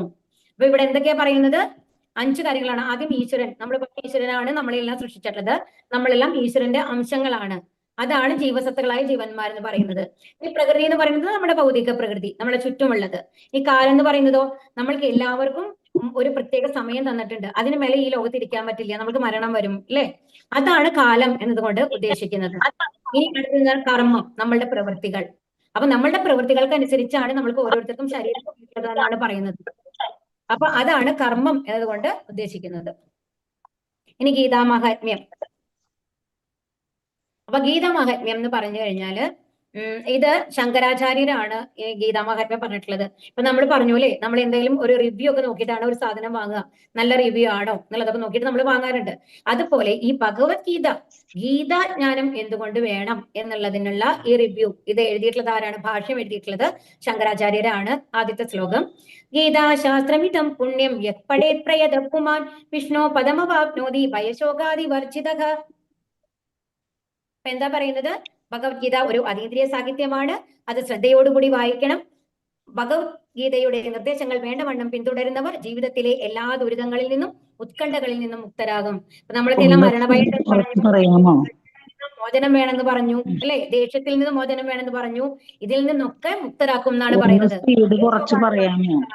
ജീവിതത്തിലെ എല്ലാ ഭയങ്ങളിൽ നിന്നും വിമുക്തരാകും. അടുത്ത ജന്മം എന്ത് ലഭിക്കും നമുക്ക്? ഹരേ കൃഷ്ണ. ഹരേ കൃഷ്ണ. സ്പീഡ് കുറച്ച് ശരി കേട്ടോ. ശരി. അപ്പം ആത്മീയ ജീവിതം. ഓക്കെ. അപ്പൊ നമ്മൾക്ക് ഭഗവത്ഗീത എന്ന് പറയുന്നത് എന്താ പറയുക, ഇപ്പൊ 5 കാര്യം ഒന്നും കൂടി പറയോ? നമ്മൾക്ക് എന്താ പറയണെന്നുണ്ടെങ്കിൽ, ഭഗവത്ഗീതയുടെ നിർദ്ദേശം വേണ്ട വിധം നമ്മൾ പിന്തുടരുകയാണെന്നുണ്ടെങ്കിൽ നമ്മുടെ ജീവിതത്തിലുള്ള ഉത്കണ്ഠയെന്നും ഭയത്തിന്നും ഒക്കെ നമ്മൾക്ക് മോചനം ലഭിക്കും എന്നാണ് ഇവിടെ പറയുന്നത് കേട്ടോ. ഭഗവത്ഗീത ഇത് പഠിച്ചു കഴിഞ്ഞാൽ നമ്മൾ പറഞ്ഞില്ലേ, നമ്മൾക്ക് ദേഷ്യം കൺട്രോൾ ആവണം, നമ്മുടെ പ്രശ്നങ്ങൾക്ക് ദുഃഖങ്ങൾ കുറയണം, നമ്മൾക്ക് എല്ലാത്തിനും നേരിടാനുള്ള ശക്തി വേണം എന്നൊക്കെ പറഞ്ഞില്ലേ, അതാണ് ഇവിടെ പറയുന്നത്. ധർമ്മശാസ്ത്രങ്ങളെ സംശയദൃഷ്ടിയാ വീക്ഷിക്കുന്ന അജ്ഞരും അവിശ്വാസികളുമായവർക്ക് ഈശ്വരാവബോധം ലഭിക്കുന്നില്ല. എന്നാൽ എന്ത് വേണം? നമ്മൾ ഈ ഭഗവത്ഗീതയൊക്കെ പഠിക്കുമ്പോണ്ടല്ലോ നമ്മൾക്കൊരു വിശ്വാസം ഉണ്ടാവണം, അത് ഭഗവാൻ പറഞ്ഞതാണ്, അത് ശരിയാണ് എന്നുള്ളത്. ആ വിശ്വാസം ഇല്ലാണ്ട് പഠിച്ചു കഴിഞ്ഞാൽ അതിന് ഫലം ഉണ്ടാവില്ല എന്നാണ് പറയുന്നത്. ഗീതാധ്യയനശീലസ്യ പ്രാണായാമ പരസ്യ ച നൈവ സന്ദീഹി പാപാനി പൂർവജന്മ കൃതാനി ച. അപ്പൊ ഇവിടെ എന്താ പറയണത്? അപ്പം ആത്മാർത്ഥമായിട്ട് നമ്മൾ ഭഗവത്ഗീത വായിക്കുകയാണെന്നുണ്ടെങ്കിൽ നമ്മുടെ പാപഫലങ്ങളൊക്കെ ഇല്ലാണ്ടാവും എന്ന്. അപ്പൊ നമ്മൾ തന്നെ ഒന്ന് ആലോചിച്ച് നോക്കൂ, നമ്മൾ അറിയാണ്ടും അറിഞ്ഞിട്ടും ഒരുപാട് പാപങ്ങൾ നമ്മൾ ചെയ്യുന്നുണ്ടായിരിക്കും അല്ലെ? തെറ്റുകൾ ചെയ്യുന്നുണ്ടായിരിക്കും. ഒന്നും വേണ്ട, നമ്മൾ നടക്കുമ്പോൾ തന്നെ എത്രയോ ഉറുമ്പുകളെയൊക്കെ നമ്മൾ കൊല്ലുന്നുണ്ടായിരിക്കാം. ചെറിയ ചെറിയ ജീവികളൊക്കെ നമുക്ക് അറിയുമോ, നമ്മുടെ കാലിന്റെ അടിയിൽ പെട്ട് ചത്തുപോകുന്നത്. അപ്പൊ അങ്ങനെ എത്രയോ പാപങ്ങൾ നമ്മൾ ചെയ്യുന്നുണ്ടാവും. അതുപോലെ നമ്മൾ കുക്ക് ചെയ്യുമ്പോൾ ഒരുപാട് ജീവികൾ ആ വെള്ളം ചൂടാക്കുമ്പോൾ അതിൽ ചത്തുപോകുന്നുണ്ടായിരിക്കും അല്ലെ, വെള്ളത്തിലുള്ള ജീവികളൊക്കെ. അപ്പൊ ഇങ്ങനത്തെ പാപങ്ങളൊക്കെ ഉണ്ടല്ലോ, അങ്ങനത്തെ പാപങ്ങളൊക്കെ ഈ ഭഗവത്ഗീത ഇല്ലാണ്ടാക്കും എന്നാണ് പറയുന്നത്. ഇപ്പൊ സ്പീഡ് ഓക്കെ ആണോ? ഇത് ഞങ്ങൾക്ക് മനസ്സിലാകും. പരമദിവ്യോത്തമ പുരുഷന്റെ മുഖനിർഗതമാണ്, ഗംഗാ ഭഗവാന്റെ പാദ പങ്കജ നിർഗതവുമാണ്. ഭഗവാന്റെ മുഖവും പാദവും തമ്മിൽ തീർച്ചയായും യാതൊരു വ്യത്യാസവുമില്ല. എങ്കിലും പക്ഷപാതമില്ലാത്ത ഒരു പഠനത്തിൽ ഭഗവത്ഗീത ഗംഗാജലത്തെക്കാൾ കുറെ കൂടി പ്രധാനമാണെന്ന് ഗംഗ എന്ന് പറയുന്നത് ഭഗവാന്റെ പാദങ്ങളിൽ നിന്ന് വന്നതാണ്. ഓക്കെ, ഹരേ കൃഷ്ണ. ഹരേ ഹരേ കൃഷ്ണ. കൃഷ്ണ.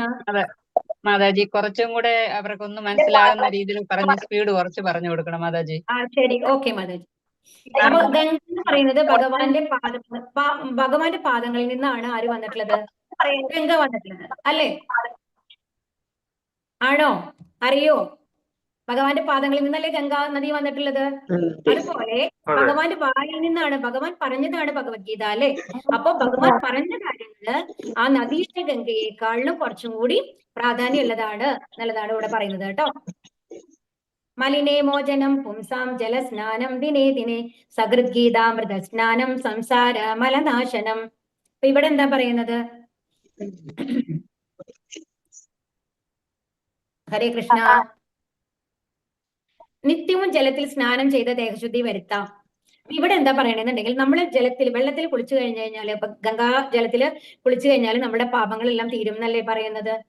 പക്ഷെ ഈ ഭഗവത്ഗീതയാകുന്ന ജലത്തിൽ നമ്മൾ സ്നാനം ചെയ്യുകയാണെന്നുണ്ടെങ്കിൽ നമ്മളുടെ ഭൗതിക മാലിന്യങ്ങൾ, അതായത് നമ്മുടെ മനസ്സിൽ അടിഞ്ഞുകൂടിയിട്ടുള്ള മാലിന്യങ്ങൾ ഉണ്ടല്ലോ, നമ്മൾ പറഞ്ഞില്ലേ, ആ ക്രോധവും ഇതൊക്കെ, അതെല്ലാം ഇല്ലാണ്ടാവും, നമ്മൾ പരിശുദ്ധരായി തീരും എന്നുള്ളതാണ് പറയുന്നത്. ഗീതാ സുഗീതാ കർത്തവ്യ കിമന്യേ ശാസ്ത്ര വിസ്തരൈഹി യാ സ്വയം പത്മനാഭസ്യ മുഖപത്മാത് വിനിസൃത. അപ്പൊ ഇവിടെ എന്താ പറയണെന്നുണ്ടെങ്കിൽ, ഇപ്പൊ നമ്മള് കലിയുഗമാണ്. അപ്പൊ നമ്മൾക്ക് ഒരുപാട് സമയമില്ല, നമ്മൾക്ക് പ്രായം അധികം ഇല്ല. അത് 100 വയസ്സുള്ള ആൾക്കാർ പോലും ഒരു 80 വയസ്സ് വരെ ഒക്കെയാണ് ജീവിച്ചിരിക്കുന്നുള്ളൂ. അപ്പൊ ഈ വേദ ഗ്രന്ഥങ്ങളൊക്കെ പഠിക്കാനായിട്ടുള്ള സമയം നമ്മൾക്ക് വളരെ കുറവാണ് അല്ലെ? അപ്പൊ അത് കാരണം എല്ലാ വേദസാഹിത്യങ്ങളും ഇരുന്ന് പഠിക്കാൻ ബുദ്ധിമുട്ടാണ്. പക്ഷെ ഇവിടെ എന്താ പറയുന്നത്?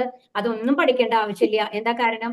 അതിന്റെ എല്ലാം സത്താണ്, സാരമാണ് ഭഗവത്ഗീത എന്നാണ് പറയുന്നത്. അപ്പൊ അതുകൊണ്ട് ഈ ഗീത മാത്രം, ഭഗവത്ഗീത മാത്രം പഠിച്ചാൽ മതി എന്നുള്ളതാണ് ഇവിടെ പറയുന്നത് കേട്ടോ. ഇപ്പൊ മനസ്സിലാവുന്നുണ്ടോ? ഹരേ കൃഷ്ണ.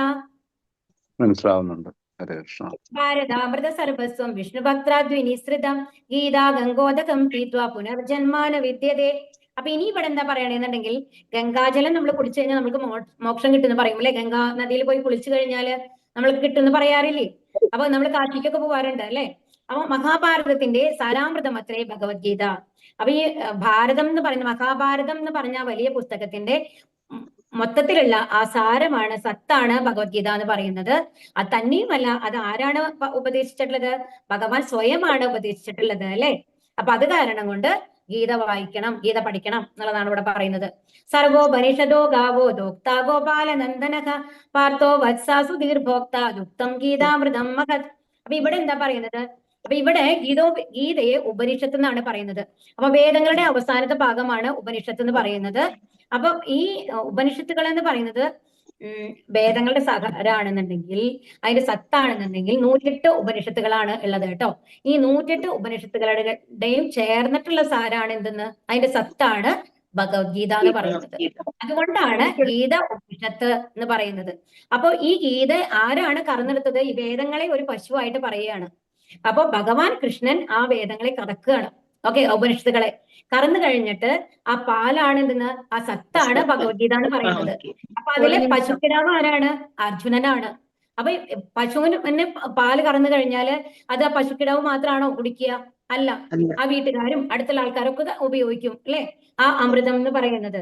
അപ്പൊ ഈ ഗീത കറന്നു കിട്ടിയിട്ടുള്ള, അതായത് അല്ല, വേദങ്ങൾ ആ കറന്നു കിട്ടിയിട്ടുള്ള ഈ ഗീത അമൃതം എന്ന് പറയുന്നത് നമ്മൾക്ക് എല്ലാവർക്കും വേണ്ടിയിട്ട് ഭഗവാൻ തന്നിരിക്കുകയാണ്. അർജുനന്റെ വ്യാജേന, അർജുനൻ തന്ന് കിടാവാണ്, അർജുനൻ കുറച്ച് കുടിക്കുന്നു. പക്ഷെ അത് ശരിക്കും ഉപകാരം വരുന്നത് ആർക്കാണ്? നമ്മളെ പോലുള്ള ആൾക്കാർക്കാണ് അല്ലെ? യഥാരൂപം പുസ്തകത്തിൽ നോക്കി പറഞ്ഞു തരുന്നുണ്ട്. ഏകോ മന്ത്രത്തസ്യ നാമാനി യാനി കർമാപ്യേവം തസ്യ ദേവസ്യ ദേവ. അപ്പൊ ഇവിടെ എന്താ പറയുന്നത് എന്നുണ്ടെങ്കിൽ, ഒരേ ഒരു, അപ്പൊ നമ്മൾ പറഞ്ഞു എല്ലാ ശാസ്ത്രങ്ങളും നമ്മൾക്ക് പഠിക്കാനായിട്ട് സാധിക്കില്ല. അപ്പൊ നമ്മൾക്കുള്ള അനുഗ്രഹം എന്താ തന്നിട്ടുള്ളത്? ഒരേ ഒരു ശാസ്ത്രം മതി. അതെന്താണ്? ഭഗവത്ഗീത.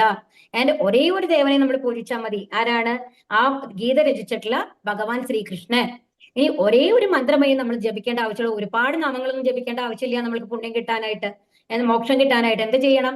ഹരേ കൃഷ്ണ കൃഷ്ണ കൃഷ്ണ ഹരേ ഹരേ, ഹരേ രാമ രാമ രാമ ഹരേ ഹരേ എന്ന് ജപിച്ചാൽ മതി എന്നാണ് പറയുന്നത്. ഇനി ഒരേ ഒരു പ്രവൃത്തി ചെയ്യണം. എന്താണ്? ഭഗവാന്റെ സേവനം. ഈ 4 കാര്യങ്ങൾ ചെയ്തു കഴിഞ്ഞാല് നമ്മൾക്ക് ഈ ലോകത്ത് നിന്ന് തന്നെ രക്ഷപ്പെട്ട ഭഗവാന്റെ അടുത്ത് പോവാം എന്നാണ് ഇവിടെ പറയുന്നത്. ഇനി അർജുന വിഷാദ യോഗം. അപ്പൊ നമ്മള് ആദ്യത്തെ അധ്യായമാണ് നമ്മൾ പറയുന്നത്. അർജുന വിഷാദ യോഗമാണ്, അർജുനന്റെ വിഷാദമാണ് ഇവിടെ പറയുന്നത്. അപ്പൊ ഭഗവാൻ, അപ്പൊ ഇതിന് ഒരു പശ്ചാത്തലമുണ്ട്. ആദ്യത്തെ അധ്യായത്തിന് നമ്മൾ അർജുന വിഷാദ യോഗം അല്ലെങ്കിൽ യുദ്ധക്കളത്തിലെ സൈന്യ നിരീക്ഷണം എന്ന് പറയാറുണ്ട്. ഓക്കെ, ഇപ്പൊ കുരുക്ഷേത്ര യുദ്ധത്തിനെ പറ്റിയിട്ട് എല്ലാവർക്കും അറിയുന്നുണ്ടായിരിക്കും. ഇപ്പോ 5000 വർഷങ്ങൾക്ക് മുമ്പ് മഹാഭാരത യുദ്ധം നടന്നു അല്ലെ. അപ്പൊ ഈ അന്നത്തെ ഭാരത വർഷത്തിലെ കുരുവംശമാണ് ഭരിച്ചുകൊണ്ടിരുന്നിരുന്നത്. ശന്തനു മഹാരാജാവാണ് അതിന്റെ ആദ്യത്തെ രാജാവായിട്ട് പറയുക. അപ്പോ ആ ശന്തനു മഹാരാജാവിന്റെ ഭാര്യയായിട്ടുള്ള സത്യവതി, ഓക്കെ, സത്യവതിക്ക് പരാശര മുനിയിൽ ഉണ്ടായതാണ് വ്യാസദേവർ എന്ന് പറയുന്നത്. അപ്പൊ ആ വ്യാസദേവന്റെ 3 മക്കളാണ് ധൃതരാഷ്ട്രരും പാണ്ഡവും വിതുരരും. ഓക്കെ, അപ്പൊ അവിടുത്തെ രാജ്യം ഭരിക്കാനായിട്ട് മൂത്ത മകനായിട്ട് ഉണ്ടായിരുന്നത് ധൃതരാഷ്ട്രരാണ്. പക്ഷെ ധൃതരാഷ്ട്രൻ എന്താണ്, അന്ധനായതുകൊണ്ട് അദ്ദേഹത്തിന് രാജ്യം ഭരിക്കാനായിട്ട് ഏൽപ്പിക്കാൻ സാധിക്കില്ല അല്ലെ. അത്രയും ശക്തിയാണ്, 1000 ആനകളുടെ ശക്തിയാണെന്നാണ് പറയുന്നത് ആർക്ക്, ധൃതരാഷ്ട്രർക്ക്. പക്ഷെ അതുകൊണ്ട് കാര്യമില്ലല്ലോ, കണ്ണു കാണില്ലല്ലോ. അപ്പൊ അതുകൊണ്ട് അനിയനായ പാണ്ഡുവിനെ രാജഭാരം ഏൽപ്പിക്കുകയാണ്. അപ്പൊ പാണ്ഡവൻ, അപ്പം ധൃതരാഷ്ട്രം കാണുന്നുണ്ടെങ്കിൽ ഉള്ളിൽ അത്രയും വെറുപ്പാണ്, പാണ്ഡുവിനോട് പോലും വെറുപ്പാണ്. തനിക്ക് ലഭിക്കേണ്ട രാജ്യം, ഞാനാണ് മൂത്ത മകൻ, എനിക്ക് രാജ്യം ലഭിച്ചില്ല എന്നുള്ള ആ ഒരു വെറുപ്പ് എപ്പോഴും ആരുടെ ഉള്ളിലുണ്ടായിരുന്നു, ധൃതരാഷ്ട്രന്റെ ഉള്ളിലുണ്ടായിരുന്നു. അപ്പൊ ധൃതരാഷ്ട്രൻ അപ്പൊ എന്താ വിചാരിക്കണമെന്നുണ്ടെങ്കിൽ, എനിക്ക് ഏറ്റവും ആദ്യം മകൻ ജനിക്കണം, ആ മകനെ അടുത്ത രാജാവാക്കണം എന്നുള്ളതായിരുന്നു. പക്ഷെ വിധി വേറെ തരത്തിലാണ് നടന്നത്. എന്താ ഉണ്ടായത്, യുധിഷ്ഠിരനാണ്, പാണ്ഡവര് പുത്രനായ യുധിഷ്ഠിരനാണ് മൂത്ത മകനായിട്ടുണ്ടായിരുന്നത്. അപ്പൊ അടുത്ത തവണ രാജ്യം രചിപ്പിക്കാൻ പോണത് ആർക്കാണ്, യുധിഷ്ഠിരനാണ് അല്ലെ. അപ്പൊ പാണ്ഡുവിന് ധൃതരാഷ്ട്രക്ക് അതിനേക്കാളും ദേഷ്യമാണ് വരുന്നത്. അപ്പൊ മക്കളെ മുഴുവൻ ആ ഒരു വിഷം ഉള്ളിൽ കയറ്റിയാണ് വളർത്തിയത്, എങ്ങനെയെങ്കിലും രാജ്യം ഭരിക്കണം എന്ന്. അപ്പൊ അതുകൊണ്ട് തന്നെ എപ്പോഴും പാണ്ഡു അകാല മരണം അടഞ്ഞ് കുന്തി ദേവി ഈ 5 മക്കളെയും കൊണ്ട് ഹസ്തിനപുരത്തിലേക്ക് തിരിച്ചു വരികയാണ്. അപ്പൊ അന്ന് മുതൽ ഇവരെ എങ്ങനെ അവസാനിപ്പിക്കാം എന്നുള്ളതാണ് ദുര്യോധനൻ ശ്രമിച്ചുകൊണ്ടിരിക്കുന്നത്. അങ്ങനെ ഒരുപാട് കാര്യങ്ങൾ ചെയ്യുന്നുണ്ട്. അപ്പൊ അങ്ങനെ അവസ്ഥയിലാണ്. അത് കഴിഞ്ഞ് ഇവരെ അറിയാലോ, പാഞ്ചാലിയുടെ വസ്ത്രാക്ഷേപമൊക്കെ നടക്കും. അത് കഴിഞ്ഞ് 13 വർഷക്കാലം, 12 വർഷം വനവാസവും ഒരു വർഷത്തെ അജ്ഞാതവാസ കാലത്തിനും പാണ്ഡവരെ പറഞ്ഞയക്കുകയാണ്.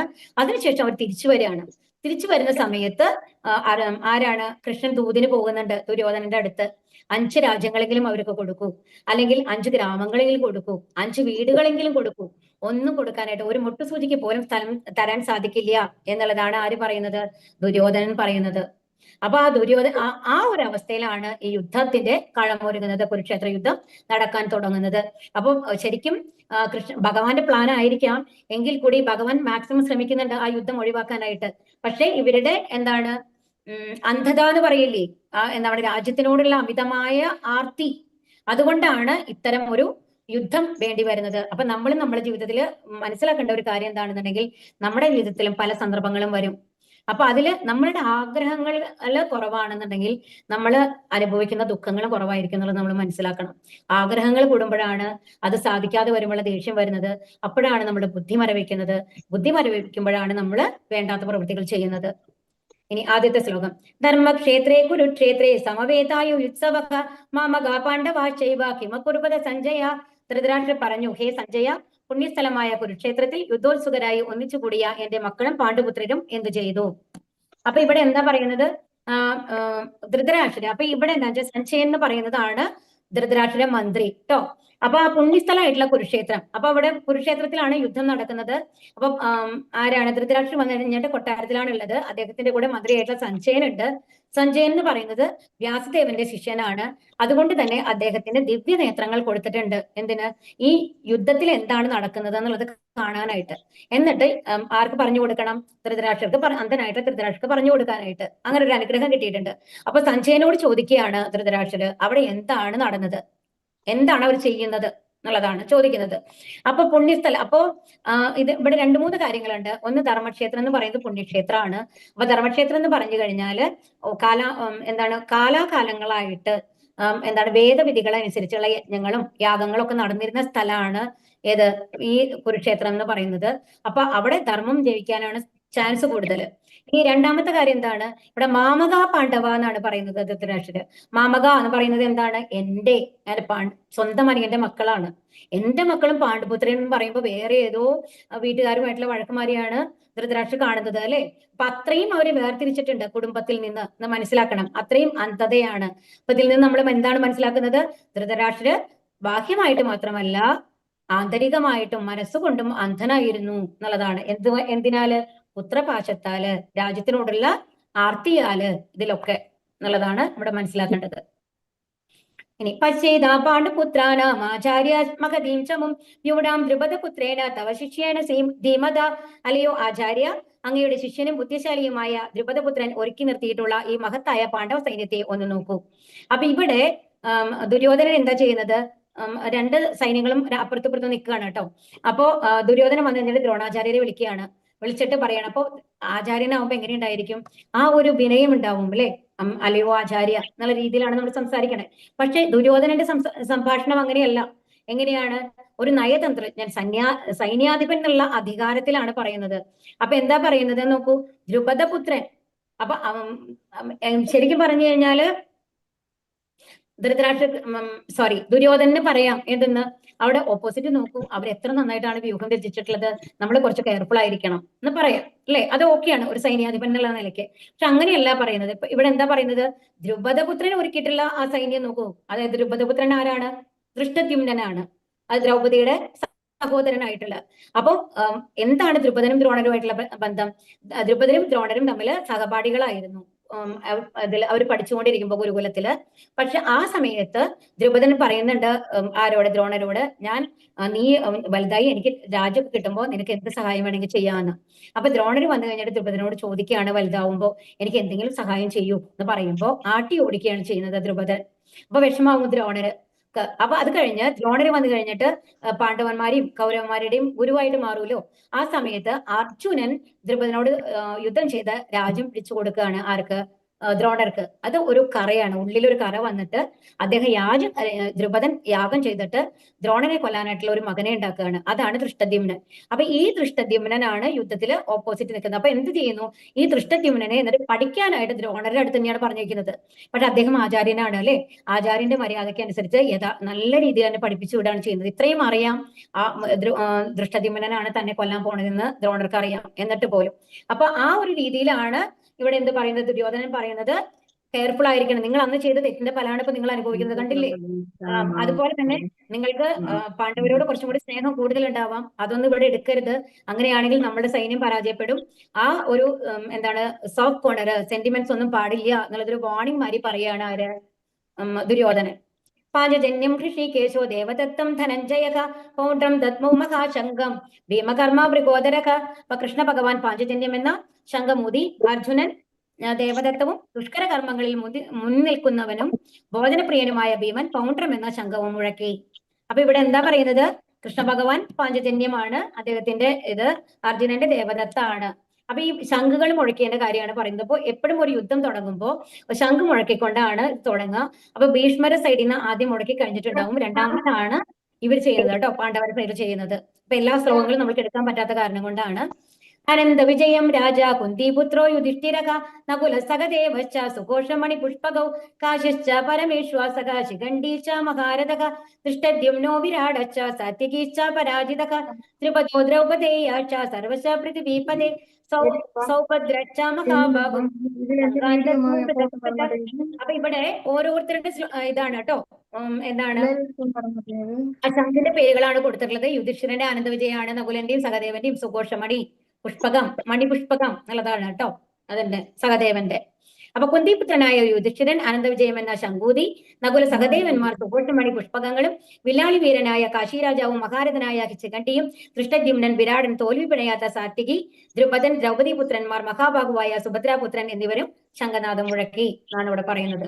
സഘോഷാധാർത്ഥരാഷ്ട്രാനാം ഹൃദയാനി വ്യധാരയത് നഭശ്ച പൃഥിവീം ചൈവ തുമൂലോ അഭ്യനുനാദയൻ. അപ്പൊ ഈ ശംഖങ്ങളിൽ നിന്നൊക്കെയുള്ള ആ ശംഖനാഥം വന്നു കഴിഞ്ഞപ്പോ ഇവര് കൗരവ പക്ഷത്തിലുള്ള ആൾക്കാരെയൊക്കെ ഹൃദയം പിളർന്നു എന്നാണ് പറയുന്നത്.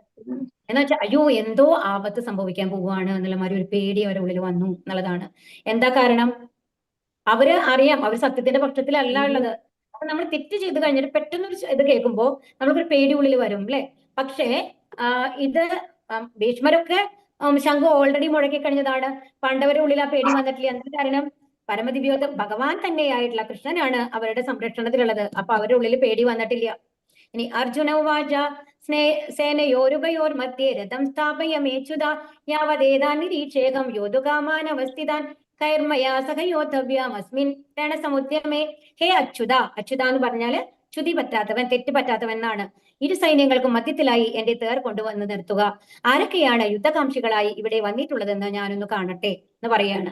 അപ്പൊ ഇനിയിപ്പോ അച്യുതൻ, ഇപ്പൊ നോക്കൂ, ഭഗവാനാണ് എല്ലാ ലോകങ്ങളെയും സൃഷ്ടിച്ചത്, എല്ലാം നിയന്ത്രിക്കുന്നത് എന്നൊക്കെ നമ്മൾ പറഞ്ഞു അല്ലെ. എന്നിട്ട് എന്താണ് ചെയ്യുന്നത് ഭഗവാൻ? അർജുനന്റെ തേരാളിയായിട്ട് ആയിരിക്കുകയാണ്. അപ്പൊ ശുദ്ധഭക്തനായ അർജുനന്റെ തേരാളിയായിട്ടാണ് ആരുള്ളത്? പാർത്ഥസാരഥിയായിട്ടാണ് ഭഗവാൻ ഇവിടെ ഉള്ളത്. അപ്പൊ പാർത്ഥസാരഥി രൂപത്തിലാണ്. അപ്പോ അർജുനൻ പറയാണ്, ആ രണ്ട് സൈന്യങ്ങളുടെയും ഇടയിലായിട്ട് കൃഷ്ണ രഥം കൊണ്ടു നിർത്തും എന്ന് പറയുമ്പോൾ ആ ഒരു തേരാളി എങ്ങനെ അനുസരിക്കുന്നുവോ അതേ രീതിയിൽ തന്നെ ഭഗവാനും അനുസരിക്കുന്നുണ്ട്. അപ്പൊ ഒരു ശുദ്ധഭക്തന് വേണ്ടിയിട്ട് ഏത് ലെവലിൽ പോലും ഇറങ്ങാനായിട്ട് ഭഗവാൻ തയ്യാറാണ് എന്നുള്ളതാണ് ഇവിടെ നമ്മൾക്ക് കാണിക്കേണ്ടത്. അവിടെ ഒരിക്കലും ഒരു ഈഗോ വരുന്നില്ല അല്ലേ. ഞാനൊരു പരമദിവ്യോത്തമ പുരുഷനാണ്, അപ്പൊ എന്തിനും ഞാനിത് അനുസരിക്കണം എന്നൊന്നും ഭഗവാൻ തോന്നുന്നുണ്ടോ? ഇല്ല. ഭഗവാൻ സ്വയം ഏറ്റെടുത്ത ജോലിയാണത് അല്ലെ. അതുകൊണ്ടാണ് അച്യുത, ഏത് അവസ്ഥയിലും ഭഗവാൻ ഒരേമാതിരിയാണുള്ളത്. ഒരിക്കലും ഒരു വീഴ്ചയും സംഭവിക്കുന്നില്ല എന്നുള്ളതാണ്. വേബദുശ്ചാശരീരേ മേ രോമഹർഷശ്ചരജായതേ ഗാണ്ഡീവം സംസ്ഥേ ഹസ്താസ്തുക്ഷൈവ പരിദഹ്യതേ.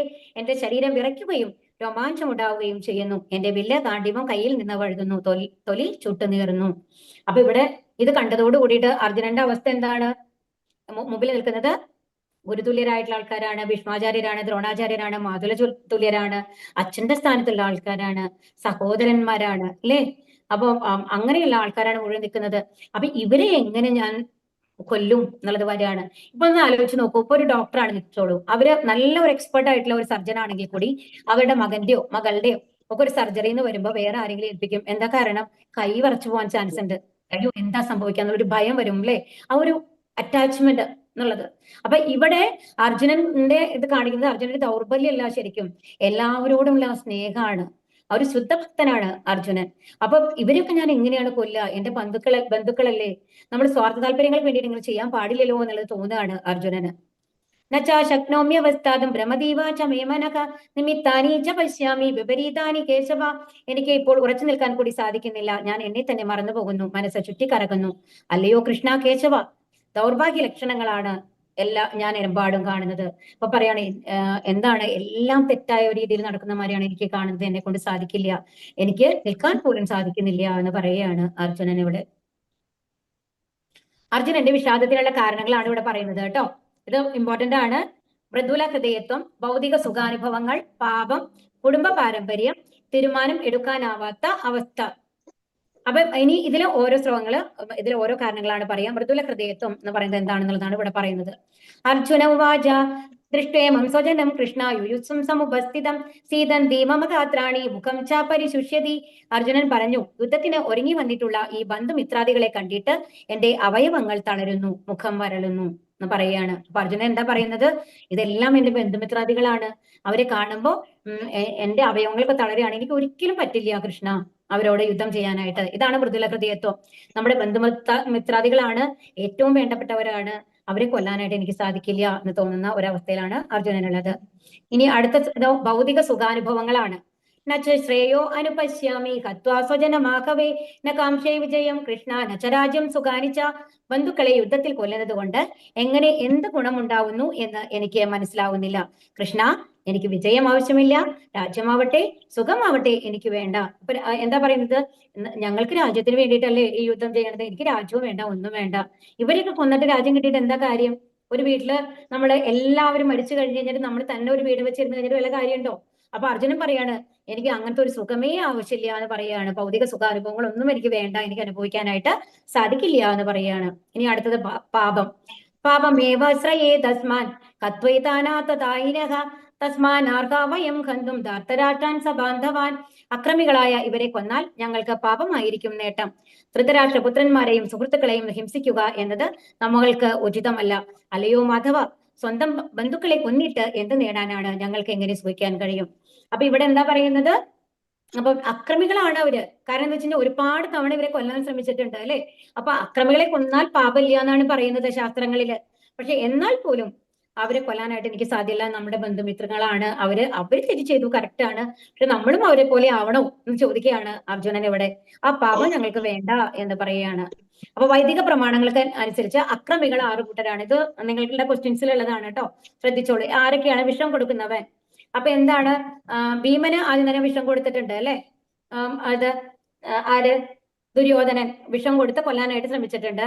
പിന്നെ വീട് തീ വെക്കുക. ഈ പഞ്ചപാണ്ഡവന്മാര് എന്താണ് കാട്ടിൽ പോയിട്ട് അരക്കുകൊണ്ട് വീടുണ്ടാക്കിയിട്ട് അതിന്റെ ഉള്ളിൽ താമസിക്കാൻ വിടുന്നുണ്ട്. ആര്? കൗരവര്. ഓക്കെ, അത് കഴിഞ്ഞിട്ട് ഭഗവാന്റെ അനുഗ്രഹം കൊണ്ട് വിതുരരുടെ നിർദ്ദേശത്തോട് കൂടിയിട്ടാണ് അതിൽ നിന്ന് അവർ രക്ഷപ്പെടുന്നത്. ആ രാക്ഷസിയുടെ 5 പുത്രന്മാരും അവിടെ വന്ന് തങ്ങിയിട്ട് ഇവർ ആ തുരങ്കത്തിൽ കൂടി രക്ഷപ്പെടുകയാണ് ചെയ്യുന്നത്. ഇനി മാരകായുധങ്ങൾ കൊണ്ട് ആക്രമിക്കുന്നവർ. എപ്പോഴും ആയുധങ്ങൾ കൊണ്ടുള്ള ആക്രമണങ്ങളാണ് നടക്കുന്നത് അല്ലെ? ഇനി സ്വത്ത് കൊള്ളയടിക്കുന്നവർ. ശരിക്കും അത് അർഹതപ്പെട്ട സ്വത്താണ്. യുധിഷ്ഠിരനാണ് രാജാവാവേണ്ടത്, പക്ഷെ അത് കൈയടക്കി വെച്ചിരിക്കുകയാണ് അല്ലെ? അതുപോലെ ഭൂമിയും കയ്യേറുക. അപ്പൊ ഇവർക്ക് അനുഭവിക്കേണ്ട ഭൂമിയാണ് അവർ കയ്യേറിയിട്ടുള്ളത്. ഇനി അന്യന്റെ ഭാര്യയെ അപഹരിക്കുന്നവൻ. ഇപ്പൊ എന്താണ് ദ്രൗപദി എന്താണ് ചെയ്തതെന്ന് എല്ലാവർക്കും അറിയുന്ന കാര്യമാണ് അല്ലെ? അപ്പൊ അത്തരം അക്രമികളെ ഉടനെ വധിക്കണം, അതുകൊണ്ട് പാപമില്ല. അപ്പൊ ഇത്തരം അക്രമികളെ വധിച്ചാലും പാപമില്ല. പക്ഷെ എന്നിട്ടും അർജുനൻ എന്താ പറയുന്നത്? എന്നാൽ പോലും അത് ചെയ്യാൻ സാധിക്കില്ല എന്നുള്ളതാണ്. ഇനി കുടുംബ പാരമ്പര്യമാണ് കേട്ടോ അടുത്തത്. അധർമാഭീഭവാത് കൃഷ്ണ പ്രദുഷ്യന്തി കുലസ്ത്രീയ സ്ത്രീഷു ദുഷ്ടാസു വാർഷ്ണേയ ജായദേവർണ സങ്കരക. അല്ലയോ കൃഷ്ണ, കുലത്തിൽ അധർമ്മം മുന്നിട്ട് നിന്നാൽ സ്ത്രീകൾ ദുഷിച്ചു പോവും. അല്ലയോ വിഷ്ണുകുലത്തിൽ പിറന്നവനെ, സ്ത്രീത്വം ദുഷിച്ചാൽ ആർക്കും വേണ്ടാത്ത കുട്ടികൾ ജനിക്കുന്നു. അപ്പൊ എന്താണ്ടാവും? ഇതിലെന്താ പറയണെന്നുണ്ടെങ്കിൽ കുടുംബ പാരമ്പര്യം നശിക്കും. കാരണം ഈ യുദ്ധത്തിൽ എന്താണെന്നുണ്ടെങ്കിൽ മുതിർന്ന ആൾക്കാരൊക്കെ മരിച്ചു പോകും അല്ലെ? അതുപോലെ തന്നെ അപ്പൊ സ്വന്തം കുലത്തിലുള്ള ആൾക്കാരൊന്നും ഈ സ്ത്രീകളെ കല്യാണം കഴിക്കാനോ അങ്ങനെയൊന്നും ഉണ്ടാവില്ല. അപ്പൊ പല തരത്തിലുള്ള ആൾക്കാര് ആയിരിക്കും അവർ ലൈഫിൽ വരുന്നത്. അപ്പൊ എന്തുണ്ടാവുന്നു? വർണ്ണസങ്കരം ഉണ്ടാവും. അപ്പൊ ഏത് കുലത്തിലും ഇല്ലാത്ത മാരത്തെ ആൾക്കാരുണ്ടാവുന്നതാണ്. കുലധർമ്മങ്ങൾ പാലിക്കാനായിട്ട് ആളുണ്ടാവില്ല എന്നുള്ളതാണ് ഇവിടെ പറയുന്നത്. ഇനി തീരുമാനമെടുക്കാനാവാത്ത അവസ്ഥ. നചൈതദിത്മക്കതരന്നോ ഗരീയോ യദ്വാ ജയേമ യദിവാനോ ജയേയുഹു യാനേവ ഹത്വാന ജിജീവിഷാമ തേവ സ്ഥിതാ പ്രമുഖേ ധാർത്തരാഷ്ട്രാഹ. അപ്പൊ ഇവരെന്താ പറയുന്നത്? ഇപ്പൊ ഞാനിപ്പോ എന്താ ചെയ്യേണ്ടതെന്ന് എനിക്ക് അറിയുന്നില്ല. അപ്പൊ ജയിക്കുന്നതോ അവരാൽ തോൽപ്പിക്കപ്പെടുന്നതോ. ഒന്നിലോ യുദ്ധം ചെയ്ത് ജയിക്കണം അല്ലെ? അല്ലെങ്കിൽ ഞാൻ യുദ്ധം ചെയ്യാണ്ട് അവർ എന്നെ തോൽപ്പിച്ചോട്ടെ എന്ന് വിചാരിക്കണം. ഏതാണ് ചെയ്യേണ്ടതെന്ന് എനിക്ക് അറിയാൻ സാധിക്കുന്നില്ല. കാരണം അവരെ കൊല്ലാന്ന് പറഞ്ഞ് എന്നെ ചിന്തിക്കാൻ പോലും സാധിക്കുന്നില്ല. എന്റെ സഹോദരങ്ങളായിട്ടുള്ള ആ ധൃതരാഷ്ട്ര പുത്രന്മാരെ കൊന്നിട്ട് ഞാൻ ജീവിച്ചിരുന്നിട്ട് എന്താണ് കാര്യം? പക്ഷെ അവരാണെങ്കിലോ ഇപ്പൊ ഞങ്ങളെ കൊല്ലാൻ റെഡി ആണെന്നുള്ള ലെവലിൽ യുദ്ധത്തിന് തയ്യാറായിട്ട് നിൽക്കുകയാണ് അല്ലെ? അവർക്ക് അങ്ങനത്തെ കൺസേൺ ഒന്നും ഇല്ല എന്നുള്ളതാണ് ഇവിടെ പറയുന്നത്. അപ്പൊ ഒരേ സാഹചര്യത്തിലുള്ള വ്യത്യസ്തമായ പ്രതികരണങ്ങളാണ് ഇവിടെ കാണുന്നത്. അപ്പൊ ആദ്യം ധൃതരാഷ്ട്രനാണ്. അപ്പൊ ധൃതരാഷ്ട്രര് എന്താണ്? യുദ്ധം എന്തായാലും നടക്കണമെന്നുണ്ട് ധൃതരാഷ്ട്രർക്ക്. പക്ഷെ ഉള്ളിൽ പേടിയുണ്ട്. കാരണം ധർമ്മം ആരുടെ ഇതിലാണ്? പാണ്ഡവരുടെ ഇതിലായതുകൊണ്ട് എന്താണ് സംഭവിക്കുക എന്നുള്ള ഒരു കൺഫ്യൂഷൻ ഉണ്ട്. ഇനി അടുത്തതോ ഇവിടെ നിൽക്കുന്നത് ആരാണ്? അർജുനൻ എന്താണ്? അർജുനൻ യുദ്ധം ചെയ്യണോ വേണ്ട എന്നുള്ള ഒരു അവസ്ഥയാണുള്ളത്. പക്ഷെ ദുശാസനോ എങ്ങനെയെങ്കിലും കുഴപ്പമില്ല, ഇവരെ എങ്ങനെയെങ്കിലും കൊല്ലണം എന്നുള്ള ഒരു മനോഭാവത്തോട് കൂടിയിട്ടാണ്, ഒരു എന്താ പറയാ അക്രമ മനോഭാവത്തോട് കൂടിയിട്ടാണ് ആരുള്ളത്? ദുര്യോധനനുള്ളത് കേട്ടോ. ഇനി അഹോ ബദാമ കത്പാപം കർത്തും വ്യവസിതാ വയം യദ്രാജ സുഖലോഭേന കന്തും സ്വജനമുദ്യതാക. കഷ്ടം, എന്തൊരു മഹാപാപത്തിനാണ് നാം ഒരുങ്ങി പുറപ്പെട്ടത്. രാജ്യം നേടി സുഖിക്കാൻ വേണ്ടി സ്വജനങ്ങളെ കൊല്ലുകയോ? അപ്പൊ പറയാ സ്വജനങ്ങളെ കൊന്നിട്ടുള്ള രാജ്യം എനിക്ക് വേണ്ട കൃഷ്ണ, എന്നെ കൊണ്ട് യുദ്ധം ചെയ്യാൻ സാധിക്കില്ല എന്ന് പറയുകയാണ്. യദീ മാമപ്രതീകാരം അശസ്ത്രം ശസ്ത്രപാണയക ധാർത്തരാഷ്ട്രാരണേ ഹന്യു തമേക്ഷേമതരം ഭവേത്. ധാർത്തരാഷ്ട്രന്മാരോട് പൊരുതുന്നതിൽ ഭേദം നിരായുധനായി പ്രതിരോധത്തിന് ഒരുങ്ങാതെ നിൽക്കുന്ന എന്നെ അവർ കൊല്ലട്ടെ എന്ന് വെക്കുന്നതാണ്. അപ്പൊ എന്താ പറയുന്നത്? എന്നെ കൊന്നാലും കുഴപ്പമില്ല, ഞാൻ യുദ്ധം ചെയ്യാൻ പോകുന്നില്ല എന്ന് പറയുകയാണ് ആര്? അർജുനൻ. സഞ്ജയ ഉവാച ഏവ മുക്താർജുന സംഘേ രഥോപസ്ഥ ഉപാവിശത് വിസൃജ്യ സശരം പാപം ശോകസംവിഘ്ന മാനസക. സഞ്ജയൻ പറഞ്ഞു, അർജുന രണാങ്കണത്തിൽ വെച്ച് ഇത്രയും പറഞ്ഞിട്ട് വില്ലും ശരങ്ങളും താഴെയിട്ട് അത്യന്തം ദുഃഖിതനായി തേരിലിരിപ്പായി. അപ്പൊ ഗാന്ധീവൊക്കെ സാധാരണ നമ്മള് യുദ്ധത്തിലൊക്കെ പോവാനായിട്ട് പോരാളികൾ പോകൂലോ. അപ്പൊ അങ്ങനെ പോയി കഴിയുമ്പോൾ വില്ല് എടുത്തു കഴിഞ്ഞാൽ അവർ താഴെ വെക്കില്ല അത്രേ. അപ്പൊ ഈ സൂര്യാസ്തമനം വരയ്ക്കാണ് യുദ്ധം എന്നുണ്ടെങ്കിൽ അത് കഴിഞ്ഞിട്ടാണ് അവർ വില്ല് താഴെ വെക്കുള്ളൂ. അതിനു മുമ്പ് വില്ല് താഴെ വെക്കുക എന്ന് പറഞ്ഞു കഴിഞ്ഞാല് എന്താണ്? അതൊരു ചീത്ത ഇതായിട്ടാണ് പറയുക. പൊതുവെ എന്താണ് ധീരരായിട്ടുള്ള ആൾക്കാർ അങ്ങനെ ചെയ്യില്ല എന്ന് പറയും. മരിച്ചാലും കുഴപ്പമില്ല, ഞാൻ യുദ്ധം ചെയ്യുന്നുള്ള ഒരു ആറ്റിറ്റ്യൂഡാണ് ഉണ്ടാവുക. പക്ഷെ ഇവിടെ അർജുനൻ എന്താ ചെയ്യുന്നത്? ആ വില്ലും ശരങ്ങളൊക്കെ താഴെ വെച്ചിട്ട് അത്യന്തം ദുഃഖിതനായിട്ട് തേരിലിരിപ്പായി എന്നുള്ളതാണ്.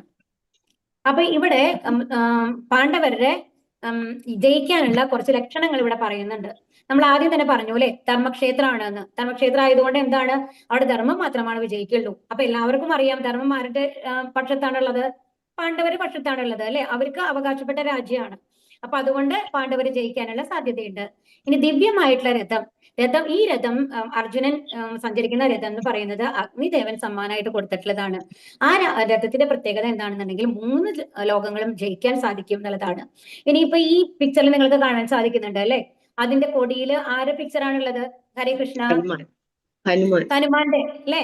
അപ്പൊ ഹനുമാൻ ഉള്ളപ്പോ അറിയാലോ, ആ ലങ്ക ചാടിക്കടന്ന് ഹനുമാൻ എങ്ങനെയാണ് ആ സീതാദേവിയെ രക്ഷിക്കാൻ വേണ്ടിയിട്ട് ആ വിവരങ്ങളൊക്കെ കൊണ്ടുവന്ന് ആർക്ക് കൊടുക്കുന്നത്? ശ്രീരാമന് കൊടുത്തിട്ട് അതുപോലെ തന്നെ എല്ലാം മൃതസഞ്ജീവനി എല്ലാം കൊണ്ടുവന്ന് കൊടുക്കുന്നുണ്ട് അല്ലെ. അപ്പൊ അങ്ങനെയുള്ള ഒരു ഹനുമാൻ കൂടെ ഉണ്ടെന്നുണ്ടെങ്കിൽ എന്തായാലും ജയം ഉറപ്പാണ് അല്ലെ. അതാണ് ഇവിടെ പറയുന്നത്. ഇനി അടുത്തത് എന്താണ്? ശംഖുനാഥം. അത് നമ്മൾ ഓൾറെഡി പറഞ്ഞു കഴിഞ്ഞു. ഈ ശംഖുനാഥം കേട്ട വഴിക്ക് എന്തായി? ഈ കൗരവന്മാരുടെ ഉള്ളിലൊക്കെ ഒരു പേടി വന്നു. പേടിച്ചു കഴിഞ്ഞാൽ എന്ത് ചെയ്തു കഴിഞ്ഞാലും ഒരു വിജയം കിട്ടാൻ നമുക്ക് പാടാണ് അല്ലെ. അപ്പൊ അത് കാരണം അങ്ങനത്തെ ഒരു പേടി അവർ ഉള്ളിൽ ഓൾറെഡി ജനിപ്പിക്കാനായിട്ട് ഈ ശംഖനാഥങ്ങൾക്ക് കഴിഞ്ഞു. ഇനി ഗാണ്ഡീവം എന്ന് പറയുന്നത് വരുണദേവൻ കൊടുക്കുന്നതാണ് ആർക്ക്? അർജുനന്. അതിന്റെ പ്രത്യേകത എന്താണ്? അതിൽ ശരം ഒഴുകില്ല എന്നുള്ളതാണ്. അപ്പൊ അങ്ങനത്തെ ഒരു ദിവ്യമായിട്ടുള്ള ഗാണ്ഡീവം വരെ ഉണ്ട് ആരുടെ കയ്യില്? അർജുനന്റെ കയ്യില്. ഇനി തെക്ത ജീവിത. അപ്പൊ ഇവിടെ ആദ്യം തന്നെ ആരാണ്? ദുര്യോധനൻ പറയുന്നുണ്ട്, ഈ യുദ്ധം തുടങ്ങുന്ന സമയത്ത് നമ്മൾ നിന്നൂലോ, അപ്പുറത്ത് നിൽക്കുമ്പോ എനിക്ക് വേണ്ടി ജീവിതം ത്യജിക്കാൻ തയ്യാറായിട്ട് ഉള്ള അനേകം ജീവിതങ്ങളാണ് എന്റെ സൈഡിലുള്ളത് എന്ന്. അപ്പൊ എനിക്ക് വേണ്ടി ജീവിതം ത്യജിക്കുക എന്ന് പറഞ്ഞു കഴിഞ്ഞാൽ അതിന്റെ അർത്ഥം എന്താണ്? അത് തന്നെ ഒരു പരാജയ ലക്ഷണമാണ് അല്ലെ. കാരണം എന്താ, ജീവൻ എല്ലാവരും പോവുകയാണെന്നുണ്ടെങ്കിൽ അതിന്റെ അർത്ഥം എന്താണ്? എന്താണ്, അവർ പരാജയപ്പെട്ടു എന്നല്ലേ. എല്ലാവരും മരിക്കുക എന്ന് പറഞ്ഞു കഴിഞ്ഞാൽ അതിന്റെ അർത്ഥം അറിയാതെ പറഞ്ഞു പോയതാണെങ്കിലും അറം പറ്റുക എന്നൊക്കെ പറയില്ലേ, അതാണ് ഇവിടെ തെക്ത ജീവിത എന്ന് പറഞ്ഞത് കൊണ്ട് ഉദ്ദേശിക്കുന്നത് കേട്ടോ. ഇനി മോക്ഷത ഏകാദശി. അപ്പൊ മോക്ഷത ഏകാദശി എന്ന് പറയുന്നത് അന്ന് ഏകാദശി ആയിരുന്നു. അപ്പൊ ഇവരൊക്കെ ശുദ്ധഭക്തന്മാരാണ് പാണ്ഡവന്മാര്. അവർ ഏകാദശി നോക്കുന്ന ആൾക്കാരുമാണ്. അപ്പൊ ഏകാദശി ദിവസം ഭഗവാന്റെ അനുഗ്രഹം കൂടുതലാണ്, എസ്പെഷ്യലി ഏകാദശി നോക്കുന്ന ആൾക്കാർക്ക്. അപ്പൊ അതുകൊണ്ട് തന്നെ അതിന്റെ അനുഗ്രഹവും ആർക്കാണ്? പാണ്ഡവന്മാർക്കാണ്. ഇനി ഭഗവാന്റെ കൂടെ എപ്പോഴും ഉള്ളത് ആരാണ്? ഭാഗ്യലക്ഷ്മി ആയിട്ടുള്ള ലക്ഷ്മി ദേവിയാണ് അല്ലേ. അപ്പൊ ലക്ഷ്മി ദേവി ഉള്ളവർക്ക് ഭാഗ്യമുണ്ട്. അപ്പൊ ഭാഗ്യമുണ്ടെന്ന് പറഞ്ഞു കഴിഞ്ഞാൽ ജയിക്കുന്നല്ലേ അതിന്റെ അർത്ഥം. ഇനി ഇതിൽ ഏറ്റവും മേലെയായിട്ടുള്ളത് ആരാണ്? ഭഗവാൻ ഋഷികേശനാണ്. ഋഷികേശൻ എന്ന് പറഞ്ഞു കഴിഞ്ഞാല് എന്താണ്? ഇന്ദ്രിയങ്ങളുടെ നാഥൻ എന്നാണ്. അപ്പൊ ഭഗവാനിന് മേലെയായിട്ട് വേറെ ഒന്നുമില്ല. ആ ഇന്ദ്രിയങ്ങളുടെ നാഥനായിട്ടുള്ള ഭഗവാൻ തന്നെ കൂടെ ഉള്ളപ്പോ തീർച്ചയായിട്ടും അവർക്ക് ജയമാണ് ഉണ്ടാവുക എന്നുള്ളതാണ്. ഇതാണ് വിജയത്തിന്റെ ലക്ഷണങ്ങൾ കേട്ടോ. ഇനി ഭഗവത്ഗീത നൽകുന്ന വിദ്യ ഒരു ഇന്നത്തെ ഒരു ദിവസം മാത്രം ഒരു 10 മിനിറ്റ് കേട്ടോ. ഇത് കുറച്ച് വലിയ അധ്യായമാണ്, അതുകൊണ്ടാണ്. അപ്പൊ നാം നമ്മുടെ ശരീരം കൊണ്ടല്ല പ്രവർത്തിക്കുന്നത്, വാസ്തവത്തിൽ നമ്മളുടെ മനസ്സുകൊണ്ടും ബുദ്ധി കൊണ്ടുമാണ്. ആകയാൽ നമ്മുടെ മനസ്സും ബുദ്ധിയും ഭഗവത് സ്മരണയിൽ വ്യാപൃതമരാകുമ്പോൾ സ്വാഭാവികമായി നമ്മുടെ ഇന്ദ്രിയങ്ങളും തത്സേവനത്തിൽ മുഴുകും. അപ്പൊ നമ്മൾ ഭഗവാനെ ചിന്തിച്ചുകൊണ്ട് എന്ത് പ്രവൃത്തി ചെയ്തു കഴിഞ്ഞാലും അതിൽ അത്യാഗ്രഹം ഉണ്ടാവില്ല, ഓവറായിട്ടുള്ള ഭൗതിക ആഗ്രഹങ്ങൾ ഉണ്ടാവില്ല എന്നാണ് പറയുന്നത്. അപ്പൊ എന്ത് വേണം? അപ്പം അതായത് ഒരേ കാര്യം തന്നെ പല രീതിയിൽ ചെയ്യാം. ഒരു കത്തി കൊണ്ട് നമ്മൾക്ക് ഒരാളെ കൊല്ലാം അല്ലേ. എന്നാൽ ഒരു ഡോക്ടർ ആ കത്തി ഉപയോഗിക്കുമ്പോഴോ ഒരാളുടെ ജീവൻ രക്ഷപ്പെടുകയാണ് ചെയ്യുന്നത്. അപ്പൊ നമ്മുടെ മനോഭാവമാണ് മാറ്റേണ്ടത്, അതാണ് ഇവിടെ പറയുന്നത്. അപ്പൊ എല്ലാം ഭഗവാനിൽ സമർപ്പിച്ചു കഴിഞ്ഞു കഴിഞ്ഞാല് നമ്മളുടെ ചിന്തകൾ മാറും, മനോഭാവങ്ങൾ മാറും എന്നുള്ളതാണ് ഇതിൽ പറയുന്നത്. അപ്പൊ അങ്ങനെ തന്നെ അങ്ങനെ ആ മാറ്റം വരുമ്പോൾ എന്തുണ്ടാവും? നമ്മുടെ ഭൗതിക ആഗ്രഹങ്ങൾ നശിച്ച് നമ്മൾ പരിശുദ്ധരായി തീരുമ്പോൾ നമ്മൾക്ക് എവിടേക്ക് പോകാൻ സാധിക്കും? ഭഗവാന്റെ രാജ്യത്തേക്ക് പോകാൻ സാധിക്കും, ഈ മരണമില്ലാത്ത രാജ്യത്തേക്ക് പോകാൻ സാധിക്കും എന്നാണ് പറയുന്നത്. പിന്നെ ഗീതാ മഹാത്മ്യം, പത്മപുരാണം. അപ്പൊ ഇത് 1-ാം അധ്യായത്തിന്റെ മഹാത്മ്യം പറയുന്ന ഒരു കഥയാണ് കേട്ടോ. 2 മിനിറ്റേ ഉള്ളൂ, അതും കൂടി പറയാം. അത് കഴിഞ്ഞിട്ട് നമുക്ക് ക്വസ്റ്റ്യൻ ആൻസർ നോക്കാം. അപ്പൊ ഈ ഗീതാമഹാത്മ്യത്തിൽ എന്താ പറയണെന്നുണ്ടെങ്കിൽ, സുശർമ്മ എന്ന് പറഞ്ഞിട്ടുള്ള ഒരു ബ്രാഹ്മണൻ. സാധാരണ ബ്രാഹ്മണർ എന്ന് പറഞ്ഞു കഴിഞ്ഞാൽ എന്താ പറയുക? വൈദിക ജ്ഞാനമുള്ള ആൾക്കാരായിരിക്കും, മറ്റുള്ളവരെ നല്ല രീതിയിൽ നയിക്കുന്ന ആൾക്കാരാണ്. നമ്മൾ പൂജ ചെയ്യാനൊക്കെ അല്ലേ ബ്രാഹ്മണരെ വിളിക്കുക സാധാരണയായിട്ട്. അങ്ങനത്തെ ഗുണങ്ങളാണ് ബ്രാഹ്മണർക്ക് ഉണ്ടാവുക. അവര് സ്വാർത്ഥ തൽപരരായിരിക്കില്ല, മറ്റുള്ളവർ നന്മയ്ക്ക് വേണ്ടി പ്രവർത്തിക്കുന്ന ആൾക്കാരായിരിക്കും. പക്ഷെ ഈ സുശർമ്മ എന്ന് പറഞ്ഞ ആ ബ്രാഹ്മണൻ ഒരു ഇല വിറ്റിട്ട്, അന്നത്തെ കാലത്ത് വാഴയില വിറ്റിട്ടാണ് ഉപജീവനം നടത്തിയിരുന്നത്. എന്നിട്ട് എന്ത് ചെയ്യുന്നുണ്ടെങ്കിൽ ആ കിട്ടിയ പൈസ മുഴുവൻ മദ്യപാനത്തിന് ഉപയോഗിക്കും. എന്നിട്ട് മറ്റുള്ളവരെയൊക്കെ ചീത്ത വിളിക്കും, ഉപദ്രവിക്കും. അങ്ങനത്തെ ഒരാളായിരുന്നു. അങ്ങനെ അയാൾ അവസാനം മരിച്ചു പോവാണ്. ആ ദുഷ്കർമ്മങ്ങളൊക്കെ ചെയ്ത് മരിച്ചു കഴിയുമ്പോൾ നരകത്തിൽ പോയിട്ട് എന്താണ് ശിക്ഷ അനുഭവിക്കുന്നതാണ് പറയുന്നത്. അത് കഴിഞ്ഞിട്ട് ഒരു കാളയുടെ ജന്മമാണ് ഈ സുശർമ്മയ്ക്ക് ലഭിക്കുന്നത്. അപ്പൊ ഈ കാള ജനിക്കുന്നത് വീട്ടിലത്തെ ഉടമസ്ഥൻ നല്ല ക്രൂരനായിട്ടുള്ള ഒരാളാണ്. ഓക്കെ. അപ്പൊ അയാൾ എന്താ ചെയ്യുന്നുണ്ടെങ്കിൽ രാവിലെ തൊട്ട് വൈകുന്നേരം വരെ ചുമടെടുപ്പിക്കും. ഒരു നിമിഷം പോലും നിൽക്കാൻ പോലും ഇല്ല. എന്നാൽ മര്യാദയ്ക്ക് ഭക്ഷണം കൊടുക്കുവോ? അതും ചെയ്യില്ല. അങ്ങനെ അവസാനം ഈ ഭാരം ചുമന്ന് തളർന്ന് ആ കാള വന്നു കഴിഞ്ഞിട്ട് വീണു പോവുകയാണ്. എവിടെ? ഒരു സ്ഥലത്ത്, പൊതുസ്ഥലത്താണ് വീണു പോകുന്നത്. അപ്പൊ അവിടെ ചുറ്റി കൂടിയിരുന്നിരുന്ന ആൾക്കാരൊക്കെ ഇങ്ങനെ അടുത്തേക്ക് വരും. എല്ലാവർക്കും സഹതാപം തോന്നും, അയ്യോ കാളയ്ക്ക് എന്ത് പറ്റി? അപ്പൊ എല്ലാവരും ഇങ്ങനെ പ്രാർത്ഥിക്കുകയാണ് മനസ്സിൽ, ഞങ്ങൾക്ക് എന്തെങ്കിലും പുണ്യം ഉണ്ടെങ്കിൽ ഈ കാളയ്ക്ക് കിട്ടിക്കോട്ടെ, എന്നിട്ട് ആ കാളയ്ക്ക് മോക്ഷം കിട്ടുകയാണെങ്കിൽ കിട്ടിക്കോട്ടെ. അത് ചത്തിട്ടുമില്ല, എന്നാ വേദന അനുഭവിക്കുകയും ചെയ്യാണ്. അങ്ങനത്തെ ഒരു അവസ്ഥയാണ് ഉള്ളത്. അപ്പൊ അങ്ങനെ ഉടനെ തന്നെ അതിന്റെ ജീവൻ വെടിയാണ് ആ കാള. എന്നിട്ട് ഈ യമരാജന്റെ അടുത്ത് പോവുകയാണ്. അപ്പൊ ഇതിനു മുമ്പത്തെ തവണ നരകത്തിൽ ഒക്കെ പോയി ശിക്ഷ അനുഭവിച്ചതാണ് അല്ലെ?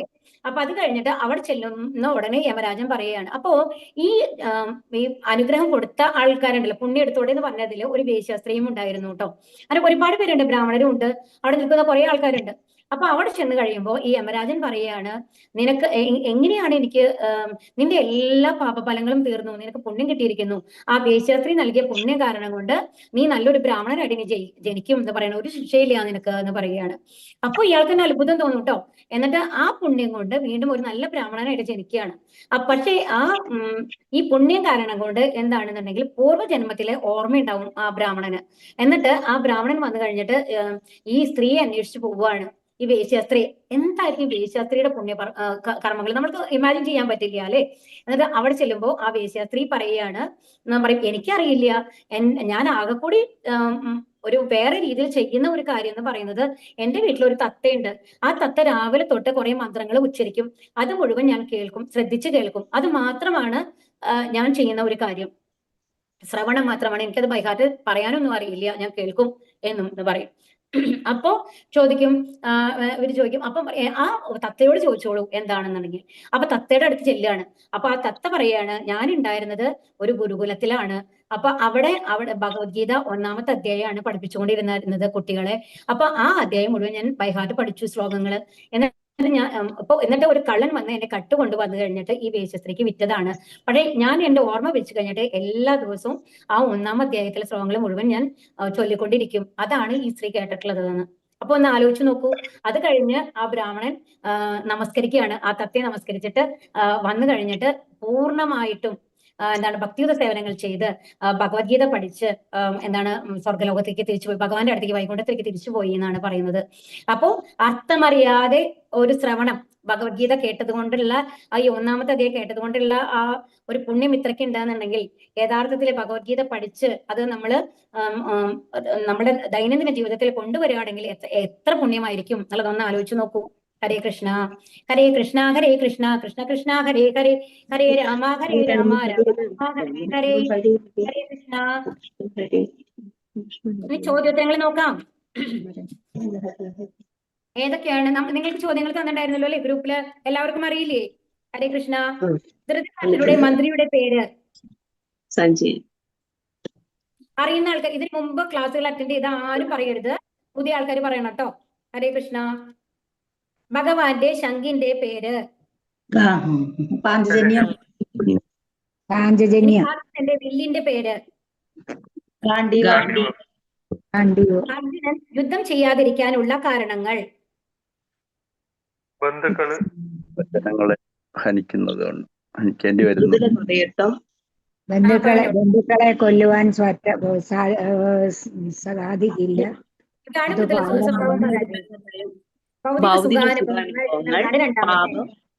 പാപം. പിന്നെയോ? കുടുംബ പാരമ്പര്യം. തീരുമാനം എടുക്കാൻ പറ്റാത്ത അവസ്ഥ അല്ലേ? ഇതാണ്. ഇനി 6 തരം അക്രമികൾ ആരെല്ലാം? നോക്കിയത്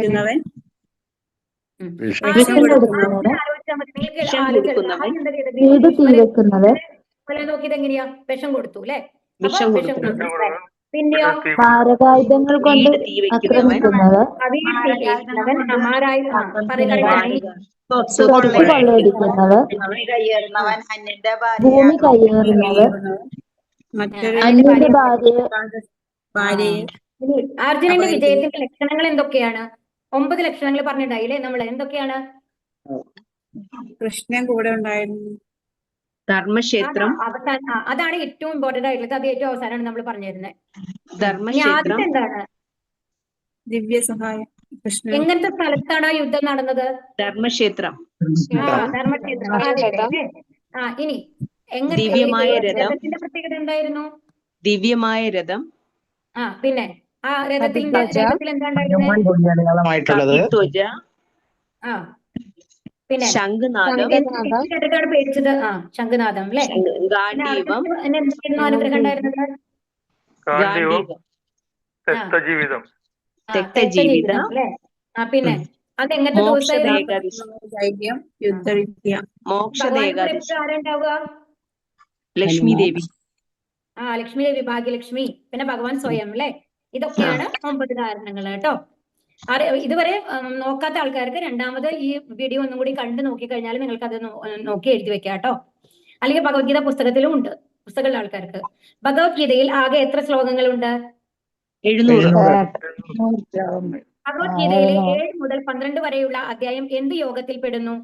ഭക്തിയോഗം. ഇനി ഭഗവത്ഗീതയിൽ ചർച്ച ചെയ്യപ്പെടുന്ന 5 വിഷയങ്ങൾ ഏതൊക്കെയാണ്? ഈശ്വരൻ, ജീവാത്മാവ്, ഭൗതിക പ്രകൃതി, കാലം. ഓക്കെ. ഇനി ഭഗവത്ഗീതയിൽ ആകെ എത്ര അധ്യായങ്ങളുണ്ട്?